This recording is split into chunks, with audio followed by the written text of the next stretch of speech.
I'm just gonna go live.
All right, ladies and gentlemen, we have a special event tonight.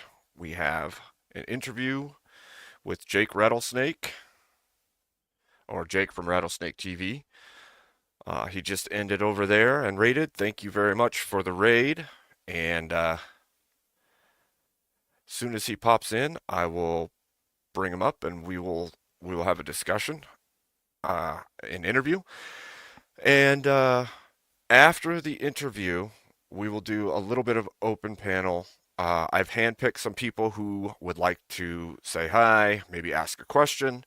Also, if you have questions for Jake in the panel time, $10 and up, I will ask the question. Please keep them respectful. And yeah, we'll ask him during that period of the interview. So as soon as he is in the waiting room, I will pull him up and we will begin the interview. It's good to see you all. Thank you for coming. I got a bunch of new emojis also. Oh, thank you. $5 dono from OG2ENV. Um, so yeah, I got a bunch of new emojis I put into place. Get yourself a membership so you can play with them. They're pretty awesome. Uh, I thought that talk with Jake and Jesse Lee Peterson was a lot of fun. That was pretty cool. Um, so yeah, let's see.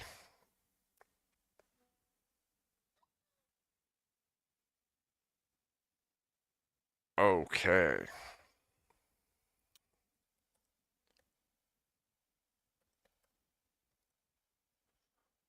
Just responding to some messages here.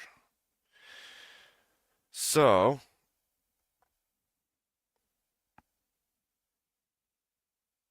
oh, it's real. It's on the wall. But it's funny that my little Abe is standing on it like that. I didn't plan for that, but it's kind of funny that he is standing on it. Okay, and we have Jake in the back here. I'm going to pull him up and we will start this up. Jake, good to see you. Good to see you. How are you, man? I'm well. I'm well. That's So the way. we've been on panels at the same time, but I've never really gotten to talk to you one on one before, so I thought this would be a lot of fun. Yeah. Awesome. Let's do Yeah. it. So I guess I really appreciate you giving me this a little bit of time here. Uh, No let's see. So, no problem, man. No problem. all right. So I guess. Oh, I was going to tell you. So my plan was we'll do some questions for a little bit, and once we get through the questions, we can BS. Uh, but I was going to do a hand-picked open panel at the very end. Um, Yep, Misty said you had basically 1 hour to do this, so I figure we'll do the questions. Once we get through those, do the panel, and yeah, sure. Let me just okay, put this over here though, because it looks like I'm kind of looking away from you, I think. So this is good. sure. Yeah, You want to look, yeah, look at each other. Okay. yeah. Oh, I'm going the wrong way. I hate No, I that. think The you're reverse fine. camera. You're sort of looking you're sort of looking centrally, so that's fine. Okay. All right. All right. So, Mr. Rattlesnake, Yes, sir. if you had to tell someone that doesn't know you or your content who you are, what would you say to them? I would say I am a retarded Australian who rode a kangaroo to school every single day and then barely finished high school, tried to go to university 4 times, failed every time because I absolutely hated it. And the teachers were like my enemies. And then did lots of crazy things in my 20s, early 20s, all the sex, drugs, and rock and roll, as we like to say. And then eventually sort of started to look into the ideas of started boxing, which really sort of straightened me out and gave me a little bit of discipline, lost a bunch of weight. And then eventually I got into politics and ideas a little bit more because I had a girlfriend who broke up with me. And then I was like, I felt a little bit like dumb. Like she had this family of doctors and stuff. So Okay. then I was like, oh, I kind of feel a little bit retarded. So I was like, if I want to impress chicks from now on, I've got to, be smarter. So I guess it was just kind of trying to impress chicks. That's a And then great so I way to feel started lesser than, right? well, yeah, and then I started watching the Joe Rogan podcast because I was like, they talk about smart shit, and then doing that, and then eventually, I think that's how a lot of guys sort of got into it. They started talking, like watching Rogan and stuff. Yeah, I agree with you. I think the more conversations on here, the more I learn about all kinds of stuff I had no idea even existed in the first place. And then all of a sudden, I'm like being educated by other people about worldviews I didn't even know existed. So Yeah, it's kind yeah, of bizarre. yeah, true. But I agree with you too on the fighting thing. So I would say any martial skill that you spend the time training in or getting uh, pummeled, basically. I think that level of both self-discipline in the training and humility from Mm. getting the tar kicked out of you is actually huge for males, for men. I think it's very important for self-development through that. Oh yeah, dude, 100%, man. Like it's it's imperative actually because you often meet times you meet a lot of guys who are like they've never really been humbled and beaten up in that way, and then so they go through their whole entire life, and they might have a high position in their career where they have people under them and they treat people like shit, and that's because they've never really been humbled themselves and never really sort of had that like ego death, which I think is really important. So in that way, it's important. It's important in terms of uh, like actual discipline and keeping your mind and body fit. So yeah. Also, if you're ever in a tough situation, like in a sort of like a situation where you might see red, then to have that is actually really important because you have that self control in those situations. Like if you're in a combat situation very often and you are sort of getting beaten up and you're having to like stay calm and not overreact and get yourself hurt even worse or overreact and then sort of, blow out and get really tired and stuff, then, you're going to be able to handle pressure situations a lot better. I agree with you 100%. And the curse is that if you didn't get that martial training throughout your formative years as a male, you have all the testosterone in your system. So you're going to be lippy and you're going to be aggressive, but you're not going to have any way of utilizing that as a outlet, you know? And then you're going to be lippy and you're going to be foolish with that angst that you've got, and you don't have the self-discipline to keep yourself from stepping into situations that'll get your teeth knocked out. Oh yeah, man. Yeah. You see this? I often think when you're sort of out on a night out or something like that, that the guys who are sort of puffing their chest out and acting really tough, that you don't really have to worry about them because they're weak, and that's a sign of weakness when you're trying to sort of start fights with everybody, and when you overly get a few beers and you're overly intoxicated and you're getting in people's faces. Those guys are normally just like cowards, and this is what they're trying to do to prove it to themselves or others that they're hardcore. It's the quiet ones you've got to worry about. It really Yep. is the ones who are very measured and composed in those situations. You're like, it's not this guy's first rodeo. Yep. Yep. There's definitely signs to watch for, Oh yeah, for I sure. would It's say. just, you look at the stance is very important, where their eyes are looking as well. Because if you Hmm. see it, and the ears, if they've got the cauliflower ears or something, or if they've got like the busted up sort of martial arts face, don't fuck with those guys. Um, But if you're ever in a situation like that, and if the guy is like up in your face, hands down, chest forward, chin up, you're like, okay, well, this guy's obviously not trained in anything. But if you're in that situation, the guy maybe takes a step to the side, he's leading with his shoulder more, maybe he takes a step back. You can see that the arms are at least up at sort of like hip level. Then you're Hmm. like, all right, well, I should throw the first punch here because this guy has, he's probably got some training. Yeah, you can see he's got the stance, and beyond that, he's not going to telegraph because he's fought. He's not going to let you know what's coming. He's just going to come. So you better be ready first. Yeah, Yeah. 100%, man. Yeah. Okay. So I guess I'll move on to the next question. How has your own journey from a challenging background to become a content creator influenced your views on using media and storytelling to change cultural narratives for the better? Um, well, I think that I definitely don't have like a conventional background when it comes to, I guess, what you'd call Christian conservatism. It kind of feels even a bit like icky coming off my tongue, to be honest, because of of who I am, and I'm in the process right now of actually trying to get involved in a church and trying to go to church every week and to try and like, make that a part of my life, as opposed to just sort of thinking about it all the time and just Mhm. thinking about the ideas and the logic and all of that. So, like, it's a process for me that's like I'm very much in my infancy with. Um, but I guess maybe it's a little bit more relatable for a lot of people because I do feel as though a lot of people have gone down that path where they've been, degenerate and where they've been um, raised, maybe even raised some sort of a religious, but then Mhm. as they went along in life, they just sort of discarded it because we live in such a materialist world. So I feel like a lot of people have a similar sort of path, and then they spend their 20s doing all kinds of stuff, and then eventually maybe they have kids, or maybe they start to think about the deeper ideas, or maybe crazy shit is happening all around them, and they start to think, well, what else is there? So perhaps it's a little bit more relatable in that way. Like I wasn't from some sort of like a white picket fence, uh, you know, high income household where mum and dad were were like, the perfect two-family household, two-parent household the entire childhood. My dad got really sick and he died when I was young, so like there was all kinds of tumultuous times that happened with me when I was younger. So yeah, just not the conventional way that you might see like a Ben Shapiro or someone like this, playing the violin when like prodigiously when he's 14 Right. from a rich family and that, so maybe it's a little bit more relatable.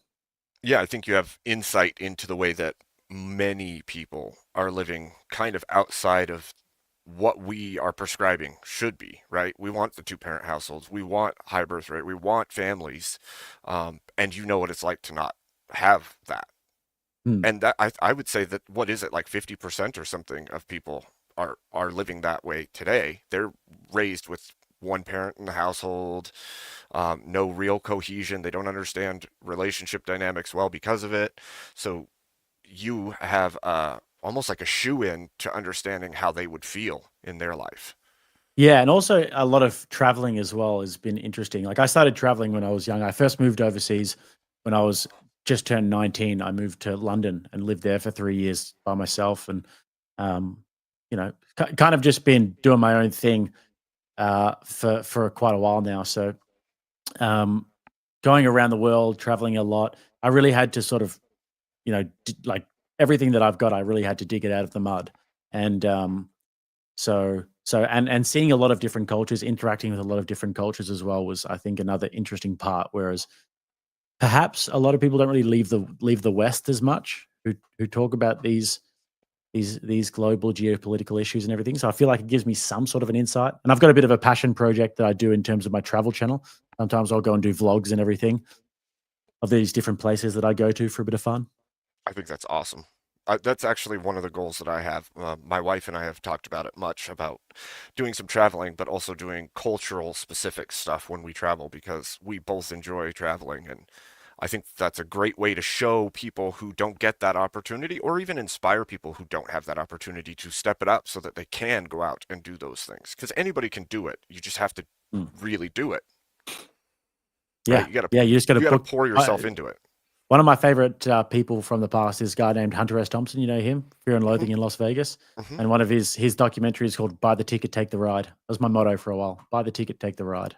You don't know where It it's going makes to take you. sense. Yeah, Yeah, absolutely. that's him. That poster right there is Hunter S. Thompson. Oh, Can't really see it, but that's awesome though. yeah. So, okay, so I'll move on to the next one, I suppose. So, from your perspective, in videos like your Jubilee middle ground debate, what do you identify as the primary cause of the growing divide between traditional and progressive Christianity in the West? So say that bit again. The first bit. Um, from your perspective in videos like the Jubilee middle ground debate, Okay. what do you identify as the primary cause of the growing divide between traditional and progressive Christianity in the West? I actually didn't watch that Jubilee middle ground debate with Ali Beth Stuckey there. Hmm. I just thought that it was such a piss take from Jubilee to get a woman to do that. It's like kind of a subversive thing. They definitely should have gotten a man because you can't actually represent conservative Christianity. I'm actually not against I agree women with you. debating Christianity. I Hmm. think that women can definitely debate. Like I think that Rachel Wilson is a Right. fantastic representation of Christianity from a female perspective. Agreed. Um, and I did a natalism debate with her the other week where they were debating about natalism. So that's something where we need mothers to be on the forefront of those, for example. And I actually don't even mind the whole trad wife thing. People criticize it a lot. I think there is a lot of there is a lot of valid criticism of the ones who are making the sandwich with their titties shaking and stuff. Right. Like, there's a lot of valid criticism. However, I also do think that we have to recognize that we're in a propaganda war, and young women in particular are very susceptible to propaganda. And Absolutely. all of the propaganda out there is, wearing the man suit and their Hmm. fluffy notepads and look at me, boss babe, traveling all the time. That's what we're dealing with. So we have to have a bit of pushback, which is the homesteads and the fucking goats and getting the milk and having 8 kids. And so I do think that there is that. But uh, in terms of the Jubilee debate, I would have liked to have seen, somebody who was, basically any Catholic or Orthodox man who was a high level debater, Jay Dyer, Tim Gordon, these sorts of Right. guys would have been good if you ask me. And then say that last bit about progressive Christianity and Well, what's the primary causes of the growing divide between like the progressive Christianity and in the traditional and progressive Christianity in the West? What's the division between the two, do you think? What's the I would say the primary? division would be the Protestant Revolution that happened in the 16th century, because previously to that, there was some sort of like a church authority that Yep. that they had to adhere to, and then after, when you have the idea of sola scriptura, it's like we can interpret the Bible any way we really want to, and everybody's interpretation is different, but nobody's interpretation is really correct unless it's according to you. So anybody can really do whatever they want with the Bible, and then this is where the modern world, like when I go to the Orthodox service, I'm asking them what's happening here, and they're Hmm. basically telling me um, that this is something that they used to do 2,000 years ago. Like, they would prepare the service and they would be doing these songs and singing, and they would be getting the bread. And it's like, all right, so this actually hasn't changed over the last few thousand years. That's cool. Like, I feel like I'm anchored to some tradition here. But if I go in there and I see LGBTQ flags, it's like Right. that's just of the world, and it doesn't feel Sickening. like I'm in the house of God right now. So you think it's a stepping away of the traditional values for modernity that has been the dividing factor? Yeah, like I'm really not really one to speak on this because I'm so in my infancy when it comes to any sort of theology. So I'm really Right. not an authority on this whatsoever. And I don't really talk about it at all. But yeah, that's sort of just the way I see it is that so a lot of the times the criticisms of Christianity, even with people who are wrestling with their own faith, is that, well, I go to the church and nobody has even read the Bible, nobody knows what they're talking about, and I'm like, well, that's kind of to be expected because most people are not really interested in ideas. Let's just put it that way.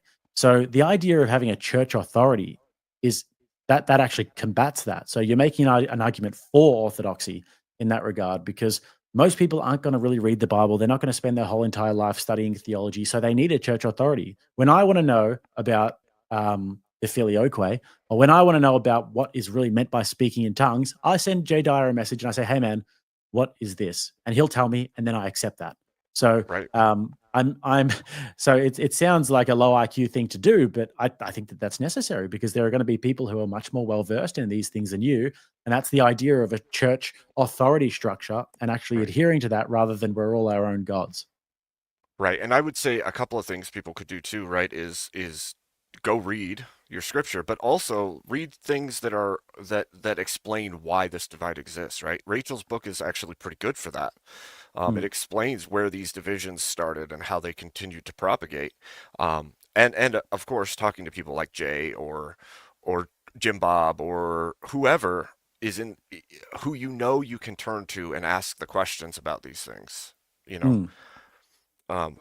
who have a better understanding maybe than you do. Yeah, but I'm doing my Definitely own Jay. study in my own time, um and I'm trying to basically consult people who are so I don't step on any bad heresies because I'm really, really susceptible right now to stepping into bad heresies. So I try my best not to go off on about this stuff. That's fair. That's fair. One of the things I try to do, like here on my channel, is foster communication between people, groups, and different types of people. So one of the things I've found recently is that you have a pretty big division between different Christian groups and like between Orthodox Christians and Protestant Christians, and trying to build a bridge between that of understanding so that we can either move towards the correct direction or at the very least stand together in saying we need a unified front when it comes to changing culture. Mm. So I think that that is a very important bridge to build if it is buildable. So, Yep. and I see you're doing much the same actually. You're trying to pull people into saying, hey, wait a minute, we have to take a stance. What is the right stance? Yes, yes, and it is difficult sometimes because like I see a lot of judgment from especially Protestant Christians, actually only really Protestant Christians in this regard. Like I wanted to have a guy on my channel last week. I'm not going to say any names, but he's a Protestant Christian guy. I think he's a Protestant Christian. Yeah, he's not a part of the traditional churches. And then, he's got an interesting backstory. It's all about the new age and this sort of thing. And I wanted to have him on because I saw him on a few podcasts. I was like, hey, man, come on the channel. We'll do an interview. And he messages me this long message saying, hey, and we lined up the interview. And then he messages me like a few days later saying, hey, man, I don't really want to come on the channel anymore. Don't think I can align with it because some of the guests you've had on, I couldn't sort of align myself with and some of the behaviors on your channel. And I'm like, this is why we're not escaping the charges because it's so pompous and arrogant. It's like I will go and pretty much speak to whatever. I mean, I'm here with Abe Dinkus right now, the one and only Abe Dinkus. Hmm. Should have just had me A- on. Abraham Dinkus. No. But no, I don't really care. Like, I don't really like Abe. I don't really know that much about you. I'm going to assume you're a Christian. Yep. You're more on the conservative side of things. Hmm. But for all I know, you could have been whatever. I haven't done a deep dive into your content. But if you've got some things you want to share with me, then let's talk about it. But this guy sent me this long message saying I can't go on because of these behaviors. He's basically tone policing me. And I'm like, Right. dude, how are we ever going to win if every platform we ever go onto, we have to do a big audit and a thorough audit and see if we can align with the behaviors? And it's like people don't want to involve themselves with Christians if you're so unrelatable. Hmm. I've had a lot So of discussions about this. The whole purity-esque movement of the it's like a purity puritanical spiral, dude. churches.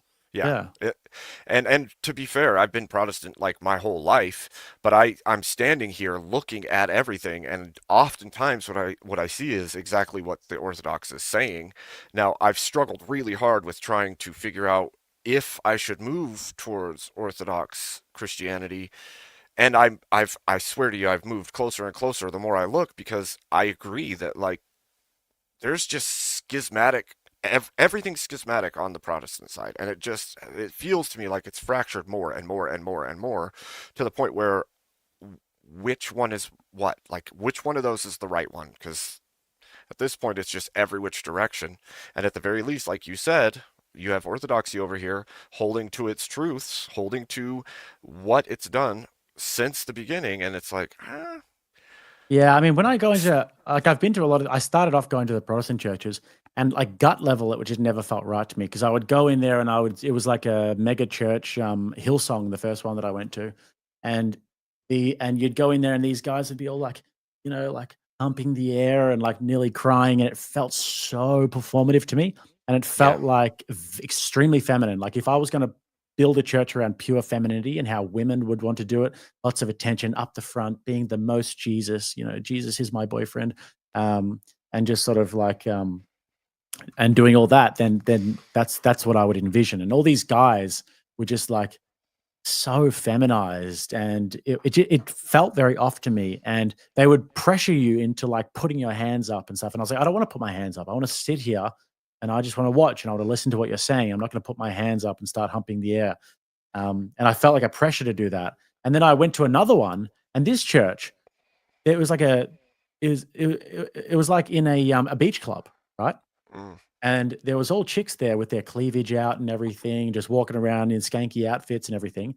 I had a hat on, and then I saw some chick after, and she comes up, she goes, "Oh, like you just like keep your hat on in church like that?" And I was like, "Listen, woman, go tell all these chicks to put their tits away, and I'll take my hat off." I was like, "I don't really think I'm in a church right now. If I felt like I was in a church, I'd take my hat off."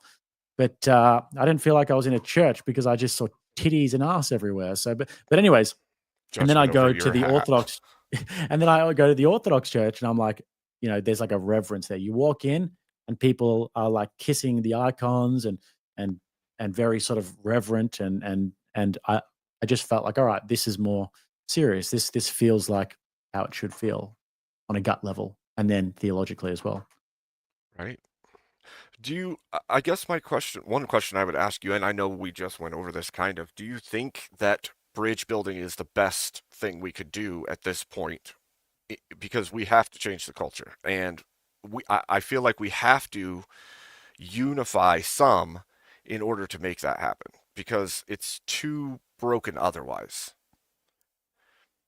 Like, Well, obviously, you're yeah. not, like, the Orthodox Church is not going to agree with heretical teachings and heretical actions of Protestants, but there's got to be some way forward, because otherwise they're going to keep doing what they're doing, and Orthodox is Mm. going to continue to condemn it because it's wrong. So how do we Yeah. change the culture as a unified?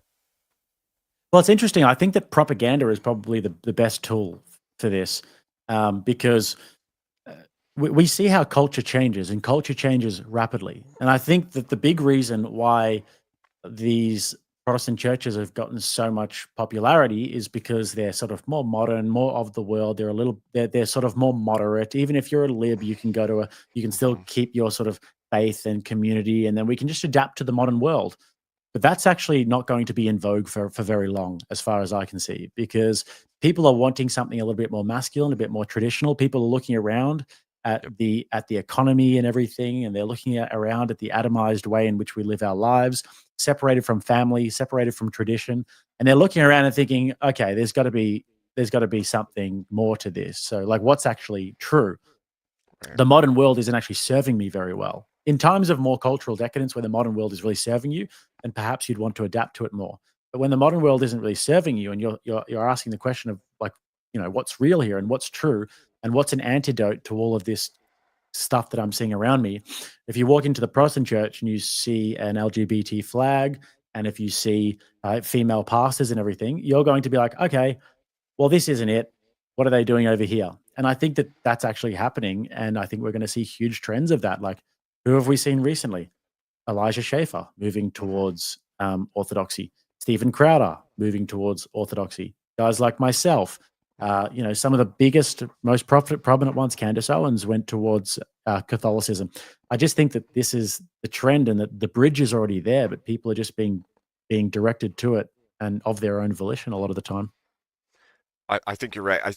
I think that in our modern day, the comfort has bred weakness, and also with that weakness, a decadence, like a Mm. complete decaying of tradition and culture and everything else. And there's a crying out Yep. for values and culture and strength. So I would definitely agree with that. Um, Okay, so another question I had. Oh, wait, I was going to say this too. I think that propaganda is absolutely the way forward. I think propaganda, like nepotism, is a thing that's natural to us. It's how we've always functioned, and we allowed people who shouldn't have it to have the reins of those things. The propaganda machines, and putting the people that they wanted in all the places that they wanted. I think that we should take those things back. That is absolutely what has to happen. Oh yeah, 100%. And this is why I identify with Andrew Wilson so much. It's like, yeah, we're good mates and everything, but also I felt like I was completely like a lone wolf for a while there, because nothing really spoke to me in terms of the messaging. When I looked at the Daily Wire and everything, found those guys totally unrelatable, liked the message and everything, and the what is a woman and all that. That was great. I can get down with that. But then I could never really identify with the more puritanical, like the more sort of purity spiral Christians. I was like, I don't know if you guys would really be ready for a guy like me or get down with a guy like me. I'm sure they would, if I walked into their church, they'd welcome me and everything. But it never really spoke to me in that way. And in terms of the cultural battle as well, I always saw this sort of passive attitude as ineffective, and that never really spoke to me either. So I was a little bit more sort of, conflicted. And then I remember I saw Andrew's debate with Matt Dillahunty that time, Mhm. and I saw the way that he went for the worldview and just completely demolished it, and I mean demolished it. And Mhm. Matt Dillahunty was completely sidetracked by this because he'd never had that before. What he got was all of these Christians who would come at him and they'd have a nice, peaceful, respectful Mhm. dialogue, and then he would be able to obfuscate and talk circles around it, and then never ever get anywhere. But Andrew Wilson came and he cut through it, and he just went for the jugular straight away Yeah, and completely that destroyed him. isn't that the one where he rage quit over He it? rage quit. Yeah, he Yeah. didn't get through past the opening statements. Yeah. So then you've got that, and now I see guys like Mike Jones inspiring philosophy, right? Mhm. If you see any of his debates on modern day debate recently, he's been taking on a lot of these old school atheists. He did it at the Mhm. last debate con as well, and he's more aggressive and he's more straight to the point, and he just holds their feet to the fire. And it's honestly, he just drags them, Mhm. completely wipes the floor with them. And I know it sounds brutal, and it's not necessarily, I don't know how Christ like this is, but it's very, very effective. And you I can like actually Mike. expose this atheist, secularist worldview for what it is and not Mhm. treat these people with kid gloves. Well, there's a certain level of kindness and peace that we should exhibit, but there's also a level of savagery that must exist as well, right? Like you look to scripture and you see like casting down every high thing that exalts itself against the knowledge of Christ. You see tearing down the temples of false idols, and there has to be that level as well. And that doesn't mean that everybody needs to run around acting wild, but we do need to stand against it, and we need to stand against it visibly and firmly in a way that Yeah. people know we're not going to put up with that shit, you know? Oh yeah, dude. One of your mods just said in the chat, "Say Christ is Lord." It's funny. There's this meme, this Shia LaBeouf meme that's going Hmm. around at the moment. Have you seen that one where he's like, "Say Christ is Lord." Say Hmm. Christ. He's like, my theology back in the 2000s was a bit more like peaceful than now. My theology in 2025. It's so true. Like, and I do think that like, man, I was thinking about the Orthodox Church the other day, and just like churches around the world in general. They're being driven out of Syria. They're being murdered in Syria. They're being pitted against each other in Russia and Ukraine. They're killing each other over there. You've got the Armenian genocide that happened in Turkey. Same with the Assyrian genocide. You've got Nagorno Karabakh in Armenia at the moment, where they're being Hmm. killed. You've got lots of Orthodox churches being destroyed in Gaza at the moment. Um, this is actually happening everywhere. And then Nigeria, you like look at everywhere. Yeah. Nigeria, they're getting killed. You then Hmm. look at Western Europe, they're getting invaded by Islamic invaders. These white globalist liberal scumbags are basically destroying these Christian Yep. European civilizations. We are at war on every single front imaginable. Yep. We are at war on every single front imaginable. And if we want to keep our civilizations intact, our civilization intact, then we have to really be thinking long and hard about this. We don't have the decadent world of post 60s West Right. anymore. We have some massive problems. Well, and with that, like I would say, as terrible as the death of Charlie Kirk was, it was also it woke the Christians up, and it almost forced a certain level of unification in all of Christianity. Like, hello, Mm. this is happening. You need to stand up and do something right now, or you're going to get wiped out. Yeah, yeah, man. Like, And I think that the idea, it's like one of the amazing things about Christianity is this idea of like loving your enemy. But I think it does get bastardized sometimes, my own interpretation. But I think that there's some merit to this interpretation that love isn't necessarily just a passive thing all the time. Love isn't necessarily just like a doormat thing. You have to love them. Love is actually to will the good of the other. And if you want to will the good of the other, then you don't want them to go and chop their cock off and get that sort of surgery. If yep, you love the other, then sometimes you want what's best for them, and what's best for them might sometimes even require force. yep, So, but the idea of loving your enemy, that's a crazy idea. Uh, the left and the libs and atheists, they don't have this idea. Muslims don't have this idea. Jews don't have this idea. This is a specifically Christian idea, and the idea of forgiveness, loving your enemy, and also the idea that people have God's law written on their heart is also a Christian idea. Because in the other religions, it's sort of like you can lie to the non-believer, you can lie to the goyim, you have yep, that you treat them yep. like cattle in Islam and Judaism and stuff. But Christianity doesn't believe that. Christianity believes that God's law is written on our heart, and that we know that inherently, and we just need to accept the gift. So there are certain things about Christianity that are just so fundamentally different to other religions, but also can be perceived as, or can be, I guess, used in a way that's a bit more passive and weak at times too. Well, I think one of the things that I heard Charlie Kirk say, and it was in like a back table discussion, but he said that because we are Christian and because we are conservative, we often find ourselves as defenders rather than offenders. And you cannot defend and defend and defend, because all that means is you're getting slid back while you're holding to the values. We have to press forward, and in order to press forward, we have to offend. And I thought, man, he's absolutely right. In our Mm. minds, as conservatives and as Christians, we try to hold to things, we try to defend the things. But in reality, we should be pushing forward for the changes that we want. And if we don't, we'll lose it all. Yeah, for sure. And if that means, and I think it means us using our different gifts as well. Like if you've got the gift of the gab, if you're good with your tongue, then you can speak. If you're a Hmm. really sort of intellectual, studious person, you're good at writing, then you can write. If you're meant for ministry, then you go and do that. Like people have different gifts, and I think that one of my gifts is entertainment and commentary and this sort of thing.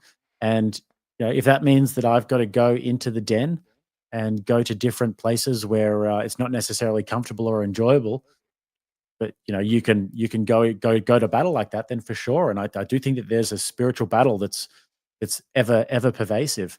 And like when I Right. met Josiah Trenham at the conference that I went to, for example, the one thing that I really thought was cool is that like he was a very masculine looking guy, very sort of tough, you know.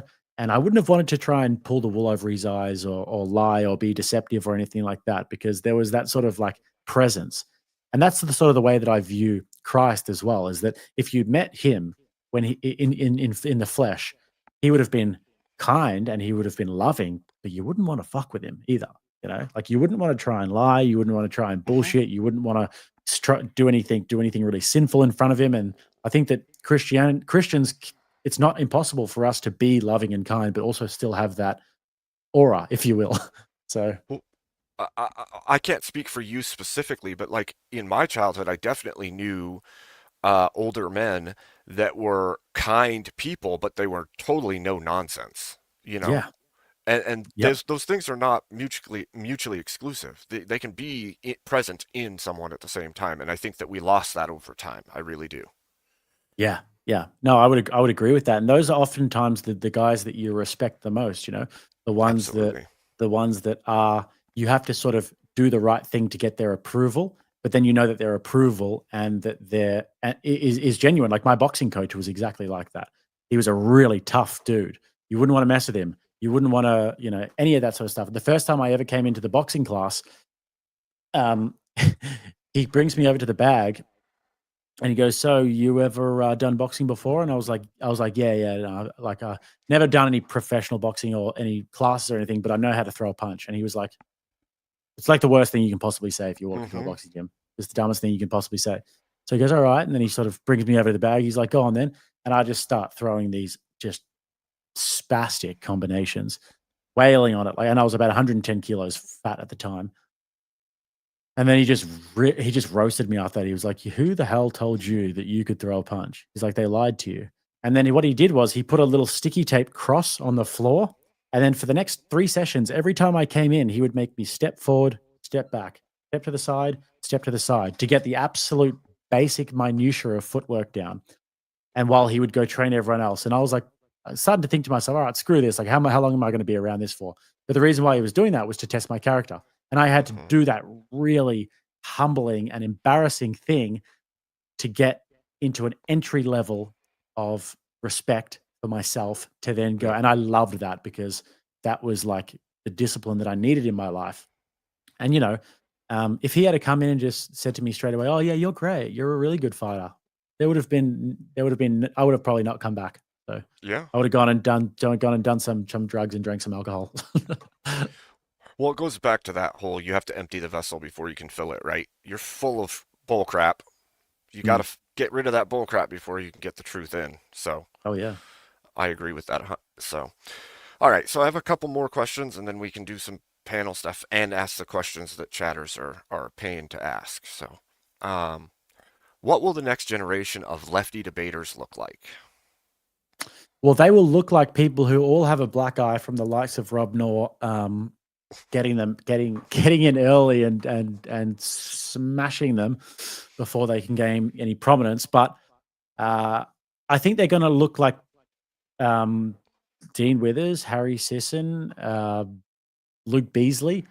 They all look the same. If you were totally honest, they all have the exact same phenotype, or as True. Parker would say, the same phenotypical expression. They all the same phenotypical expression as one another. So they're going to look like smug, feminine, little TikTok debaters that need a mute button in order to be able to have an actual debate. They're going to run away from arguments. They're going to run away from debates. But I think that they will just get battered time and time again when they try and step in the arena for actual debates. So I think that they're going to be more or less relegated to TikTok. Yeah. Ever increasingly feminine men. Yeah, definitely, Okay. and Sounds about less right. relatable. I mean, that would have been my guess as well. So, Yeah. uh, all right. So, if Andrew Wilson were to step down and hand you the keys to the Crucible franchise, what would be your first order of business? See how much money Andrew wants to come back. Yeah, yeah. There is no Crucible without Andrew Wilson, so see what he needs to come back. True. Yeah. True. That's a good answer. That's a good answer. All right. So, before I bring people in, is there anything else you wanted to say or ask or anything like that? No, I think that that's that. Awesome. Awesome. Awesome. Let's see. So, I wanted to get your reaction to this short little clip real quick, and then we will talk to some folks if you're willing here. Okay. Oh, where'd that go? There it is.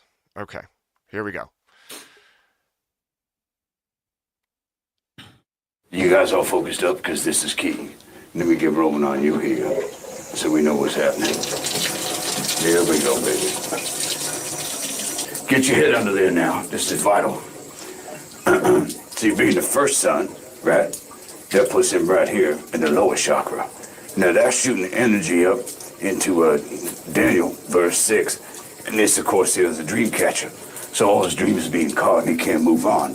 And that's going back and forth and like that, like a spider web, which is, of course, connecting to the eye of Horus, which is 70777, that's .001, which also goes up. That was the first time he ever swung a baseball bat. Now, what we got here is the baseball ain't hitting the bat because the seams are 17. After observing several of these exorcisms, I still could not trace the genealogy of any of the scripture he incessantly quoted. There seemed to be absolutely no method to his madness. But I remember when I built the pyramids, right? It was tough. It was tough as a motherfucker. You built the pyramids? Yeah, because we was hauling all the stuff up like that, but we did it all with sound, right? We did it with sound, and then we had a blanket. We had sound and we had a blanket, and it came down like that. You know? That's what I was tripping on. You see, we working on his brow chakra. We're just in back of the crown chakra. And that's why he's been tripped up and he's laid on his car payments and all that stuff. What does this mean for us? It means you'll be psychically attacked. You're son number 3. They're coming at you from all angles. They're coming at you from the Sirius, right? They're coming at you from the Orion, okay? Which also connects to Dan, right? Dan's best friend, man's best friend. That's dog. That's the dog star. That's Sirius. That's some serious shit, man. Now your mother, she's just a hoe. My mother's no hoe. No. I mean the hoe as in that which pushes the plow through the fields across the star system, coming back around with a meteor shower, which is why there's all them dots up here on the back of his neck. So where do you lie? I lie beneath. Why is he being baptized? Huh? Hold on, don't move. We cool. What? I just want to keep him in check in case any evil spirits come in while I'm trying to commune with my other son. Hold on now. Don't make me take the clip out. Hold on, baby. We cool. Huh? Hey, just let him play catch. All right, let's go play catch. You've been healed. You've been healed. So, Unbelievable. I feel like yes. that's most of the internet these days. I feel like that's a lot of people's belief systems these days. We was gangs, man. Exactly. All right. So you ready to have some folks up? Let's do it. All right. So, lower class, welcome in. Hey, what's going on, brother? How you doing? Oh, not too bad.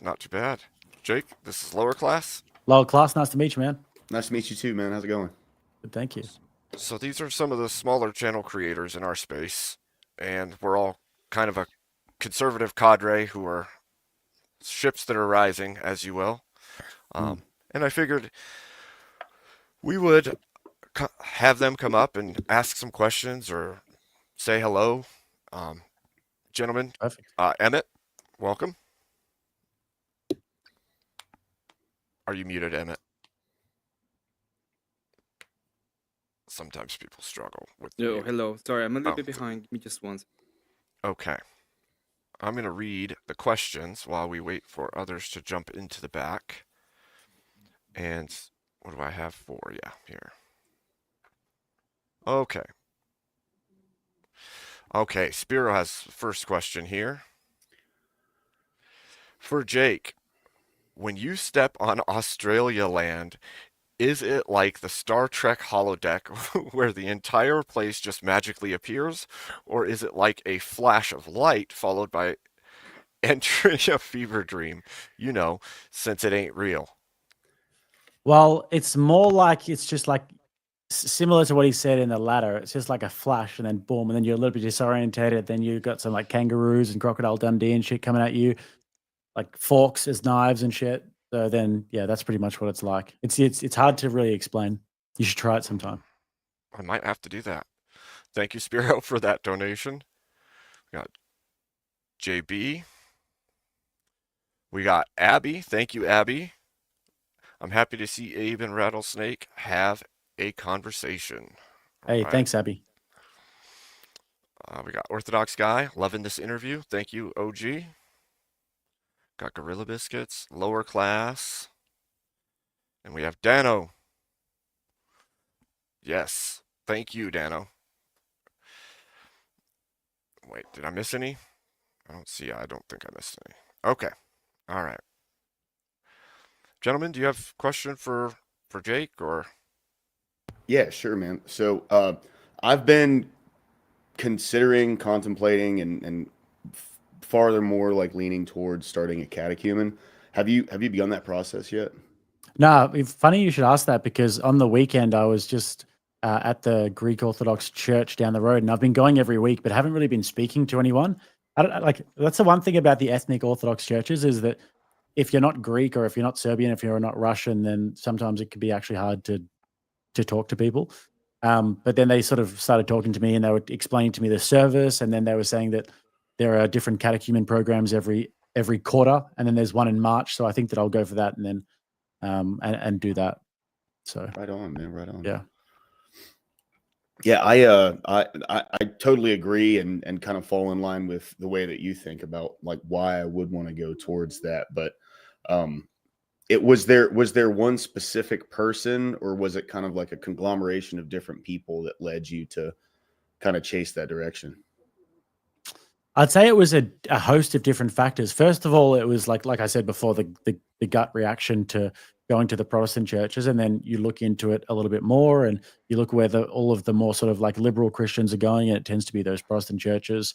And then it was meeting Josiah Trenum was a big one for me because we had a long conversation about this. Obviously, being friends with the Wilsons is a big thing. Last time I was there at their house, Rachel gave me a care package with a study Bible, Orthodoxy and the Religion of the Future book, Rock and Sand, Josiah's book, and plus a prayer book and an icon as well.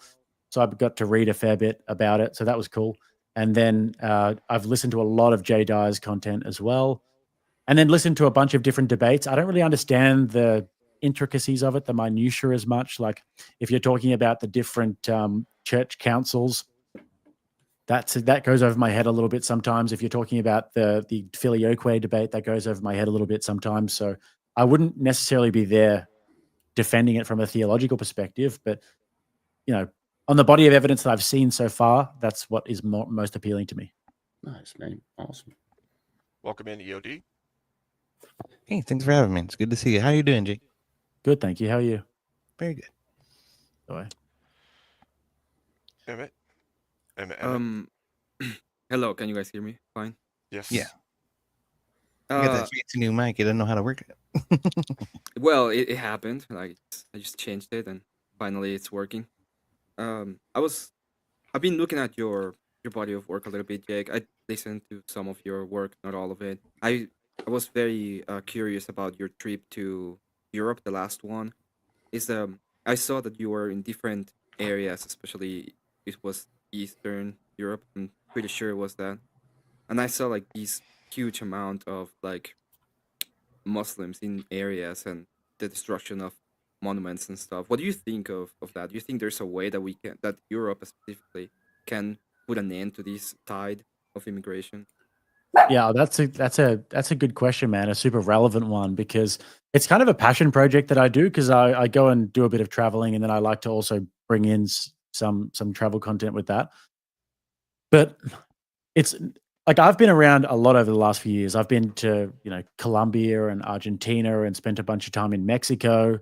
I would say the sketchiest I've ever felt was in Austria in rather than even Medellin. I was pretty felt like safe enough in these parts of Medellin, but then I went to Austria and I would go to these heavily Islamified areas, and it's like these people are hostile to you. And it's really hard to convey that actually on camera about how hostile they are and how sketchy it is. It's like it's palpable. You can feel it in the air. And the churches are just completely graffitied. If you have a look at this place, it's called Favoriten. It's this part of Austria, very Islamified. It's known for gangs and stabbings and knife crimes and rapes and all these sorts of things. And the church is just completely graffitied the whole entire way around. And this is just a huge problem, and they're not doing anything about it. So, as far as I can see, I know it's a black pilled way to see it, but I think that there's going to be a major conflict between Christian Europeans and Muslims in our lifetime, and it's going to be bloody and ugly. I agree with that. I agree with that. But there comes a time where you have to take that stand, right? I keep telling them that like the further you let this go, the harder the stand is going to be. So either speak up and do something, about it before it gets too far, or you're going to be picking up the pieces later. Yeah, man. Yep, completely agree. And there's a reason why, like, you know, the symbolism of the Crusades is starting to become more and more and more prevalent, at least on social media. That thing is within people's minds very heavily right now, especially in countries like Europe that are currently being overrun with Muslims from third world countries. Yeah, yeah, dude. It's very concerning. For me, it's actually the biggest tragedy that we have faced or that I've faced in my lifetime is the downfall of Christian Europe because it's such a significant part of the world. It's where so much brilliance comes from. Like you go to Austria and you look at it's like Mozart and Beethoven and Strauss and these sorts of guys and one of the intellectual hubs of Europe. So much artistic brilliance. The old architecture is just beautiful everywhere you go. These cathedrals and churches. It's like the high point of culture. And then you look at what's happening now with all the graffiti churches and everything. It's just the uglification, like all of the communist influence and everything. It's like disgusting compared to what it used to be. I agree. It's terrible. Yeah. The loss of culture. Jake, how do you feel about them doing a commissioned graffiti in the oldest Anglican church in Europe? I saw that. The Church of England. Beautiful, huh?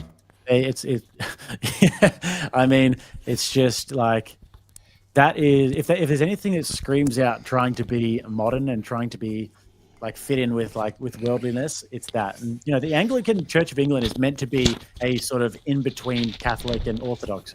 In between Catholic and Protestant, right? It's meant to be a little bit more towards the Catholic side because the Church of England was technically a Catholic church, and then Henry wanted to bang some more birds, so he decided to make his own church. But they still like Calvin Robinson is an Anglican Church of England guy. And he's super based and super traditional, and you'd think he's a Catholic if you didn't know better.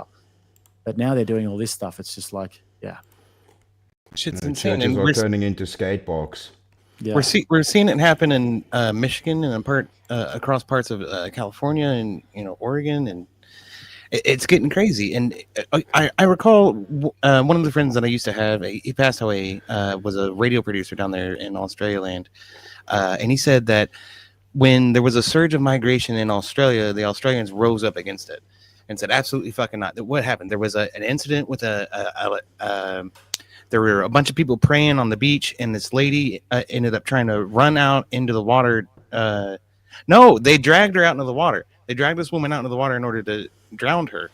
And the lifeguards and all the people on the beach they tried to interfere. That turned into a huge incident, and there were people rallying in the streets all over Australia. This was Cronulla. This would have been the Cronulla riots back in the day. There was a movie made about this called The Bra Boys, BRA Boys, and this is a fantastic movie if you guys have never seen it. And I was just thinking to myself when you were saying that, like, when are Australians going to? Because they were demonized and they were seen as racists because they were fighting against a lot of these ethnic gangs who were taking over this places in Sydney, right? So I was thinking, when are the people going to realize that the Bra Boys, they were right? They were right about all of this. But in 2022. We imported over 500,000 people, mostly Indians and Chinese and people from East Asia, into Australia. And our population was like 25 million at the time. So you can imagine that that's a 50th of our population. It's 2%. So in 1 year. That's huge. That's nuts. Huge. Yeah. Yeah. I was wondering, do you see any pathway like to I don't know, act against that? What do you do? Do we vote it or what do you do? Well, the problem is in Australia, it's like we're so apathetic. The thing I love about America and why I love engaging with American politics is because you guys are like, you live and breathe this sort of stuff. It's like even the sort of smaller issues, you guys are really on like fighting about it. And I like that, but it's because you guys have a little bit more of that sort of like revolutionary spirit in your blood because of the revolution, the American sort of revolution where you kicked out the English and then the civil wars and then the different wars you guys have been involved in. I feel like it's a little bit more visceral for you guys. Whereas Australia, if you think about it, we're like an island colony with all of the natural resources you could possibly ever ask for. We're super geographically isolated, where we were up until recently a very homogenous people. It's literally the best place in the world to live until recently. And it's like, to fuck that place up is almost impossible to do. So we just need to get people caring because life has been so good for Australians that no one cares.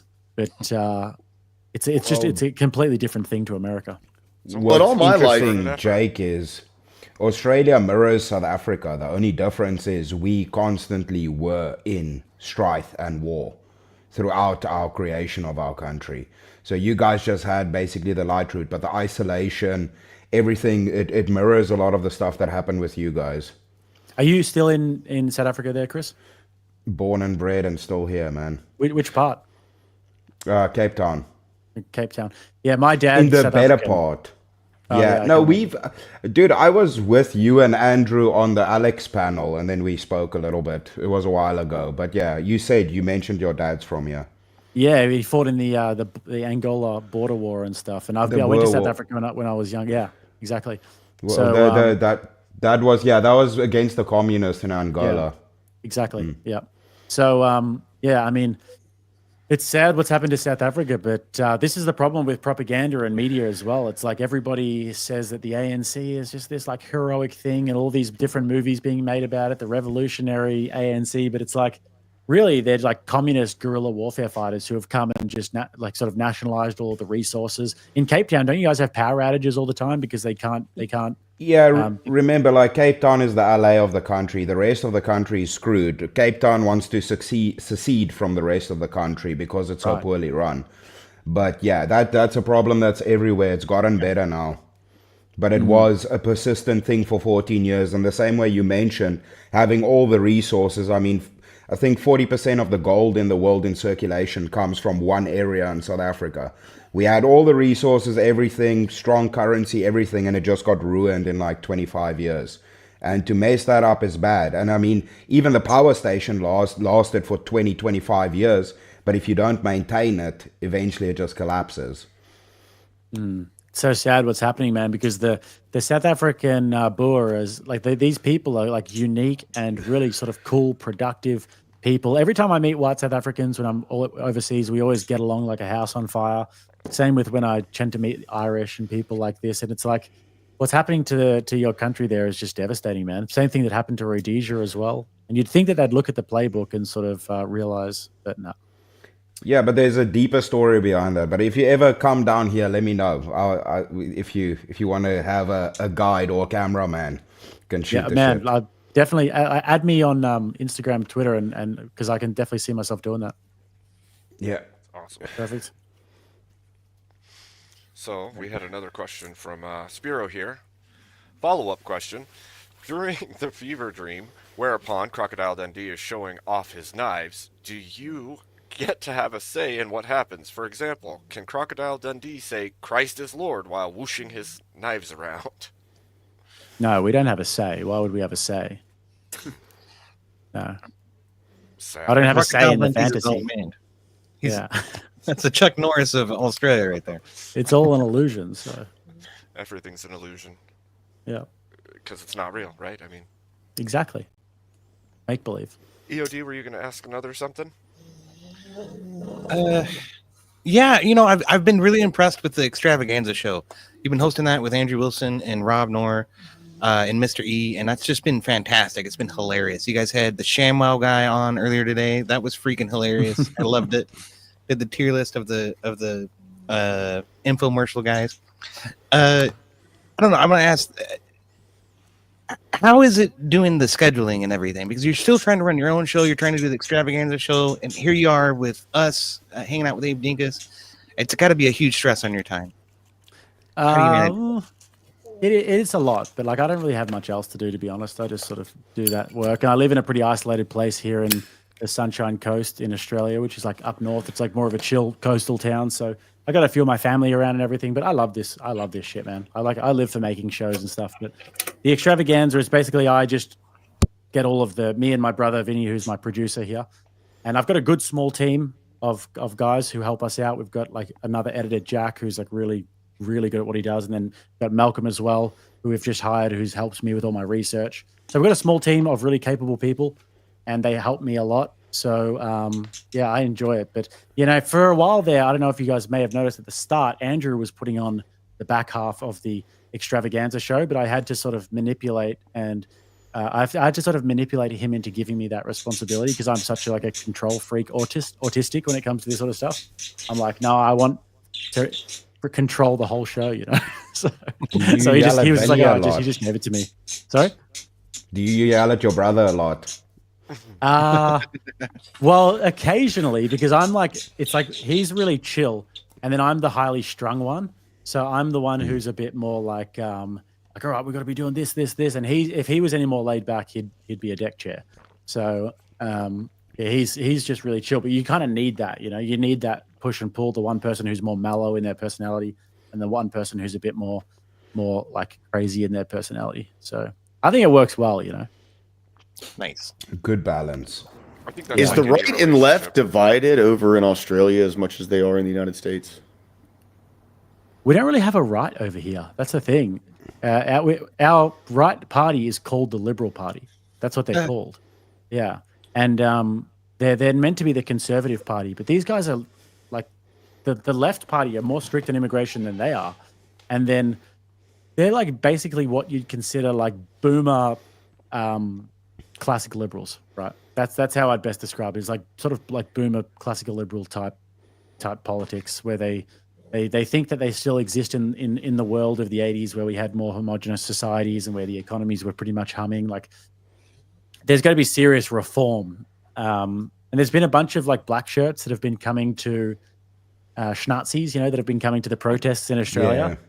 And yeah, a lot of these guys make really good points. I think that the whole National Socialist thing it's kind of it seems like a LARP to me, you know, like actually calling yourself that. So to me, I don't know. I think they should drop that, because some of the points that they make are not too bad. But if you in Australia is so like conditioned to like mainstream media type talking points, that to bring in a far right ideology, or to bring in even like a proper right wing traditionalist ideology, we're just so not ready for that. So it doesn't really exist. Like my worldview is not represented at all in politics. Yeah. Wow. Do you think there's a certain level though of when you're being called the names, you just say so what? Yeah, but like I think that if you do it ironically, that's a funny thing to do. But if you actually think like I'm a National Socialist, you know, Heil, then I think that it can come across as a little bit larpy. But if you're doing it as like a leaning into it, like, yeah, whatever, call me what you want, then I think that's fine. If you're sort of edgelording and memeing. But if you're actually serious about it, then that can be a bit, yeah.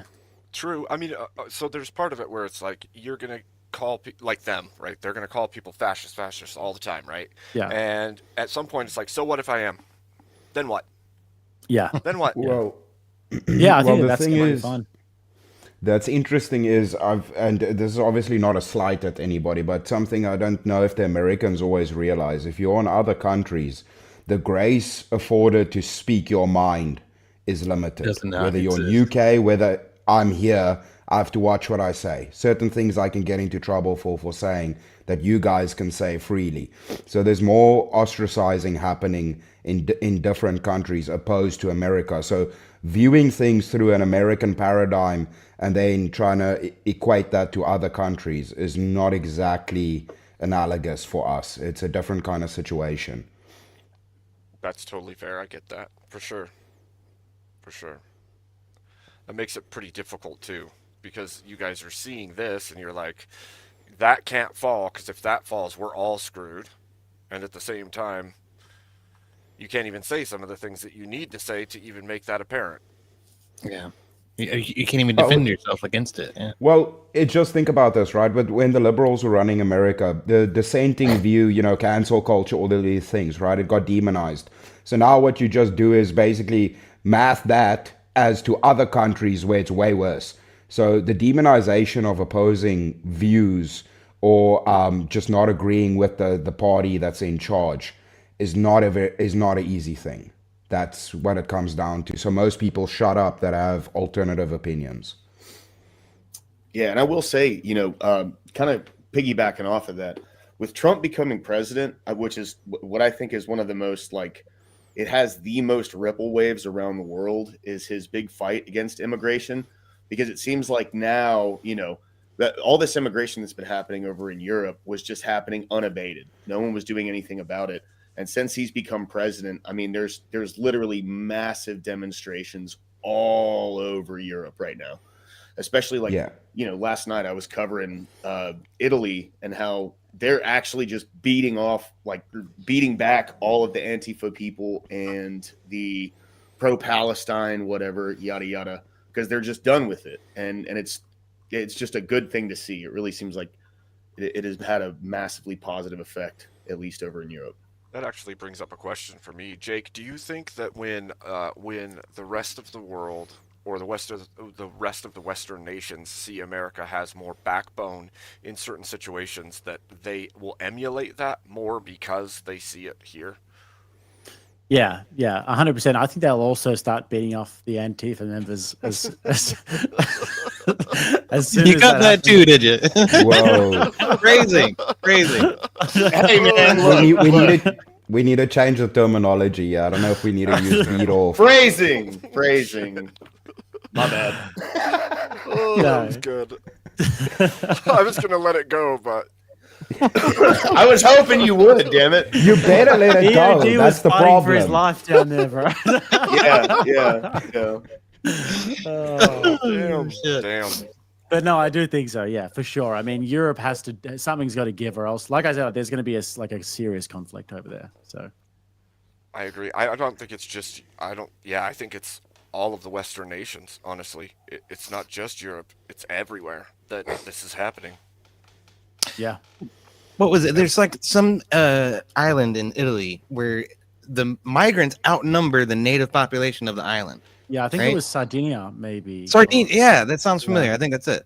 It's like a That's port nuts. of. It's like a port from Libya, because Libya used to be obviously closed off to people. When Gaddafi was in charge, basically he had a decent relationship with the Europeans, and it was more or less closed off. But now Libya is essentially run by rogue gangs, so anyone coming from sub-Saharan Africa can go into Libya, and then they'll be shipped across the channel by gangs. So I think there was at one point there was like 30,000 that came in a day or something crazy like that. Good lord. Wasn't Gaddafi trying to mint his own money? Yeah, well, they say Yeah. that's why like they targeted him, because he was trying to create his own Pan-African currency. That That would make sense. yeah, they could tether to their natural resources, but Sheesh. Yeah, It would be so- now we have a new contender up in Africa for that. who is it? Brits, right?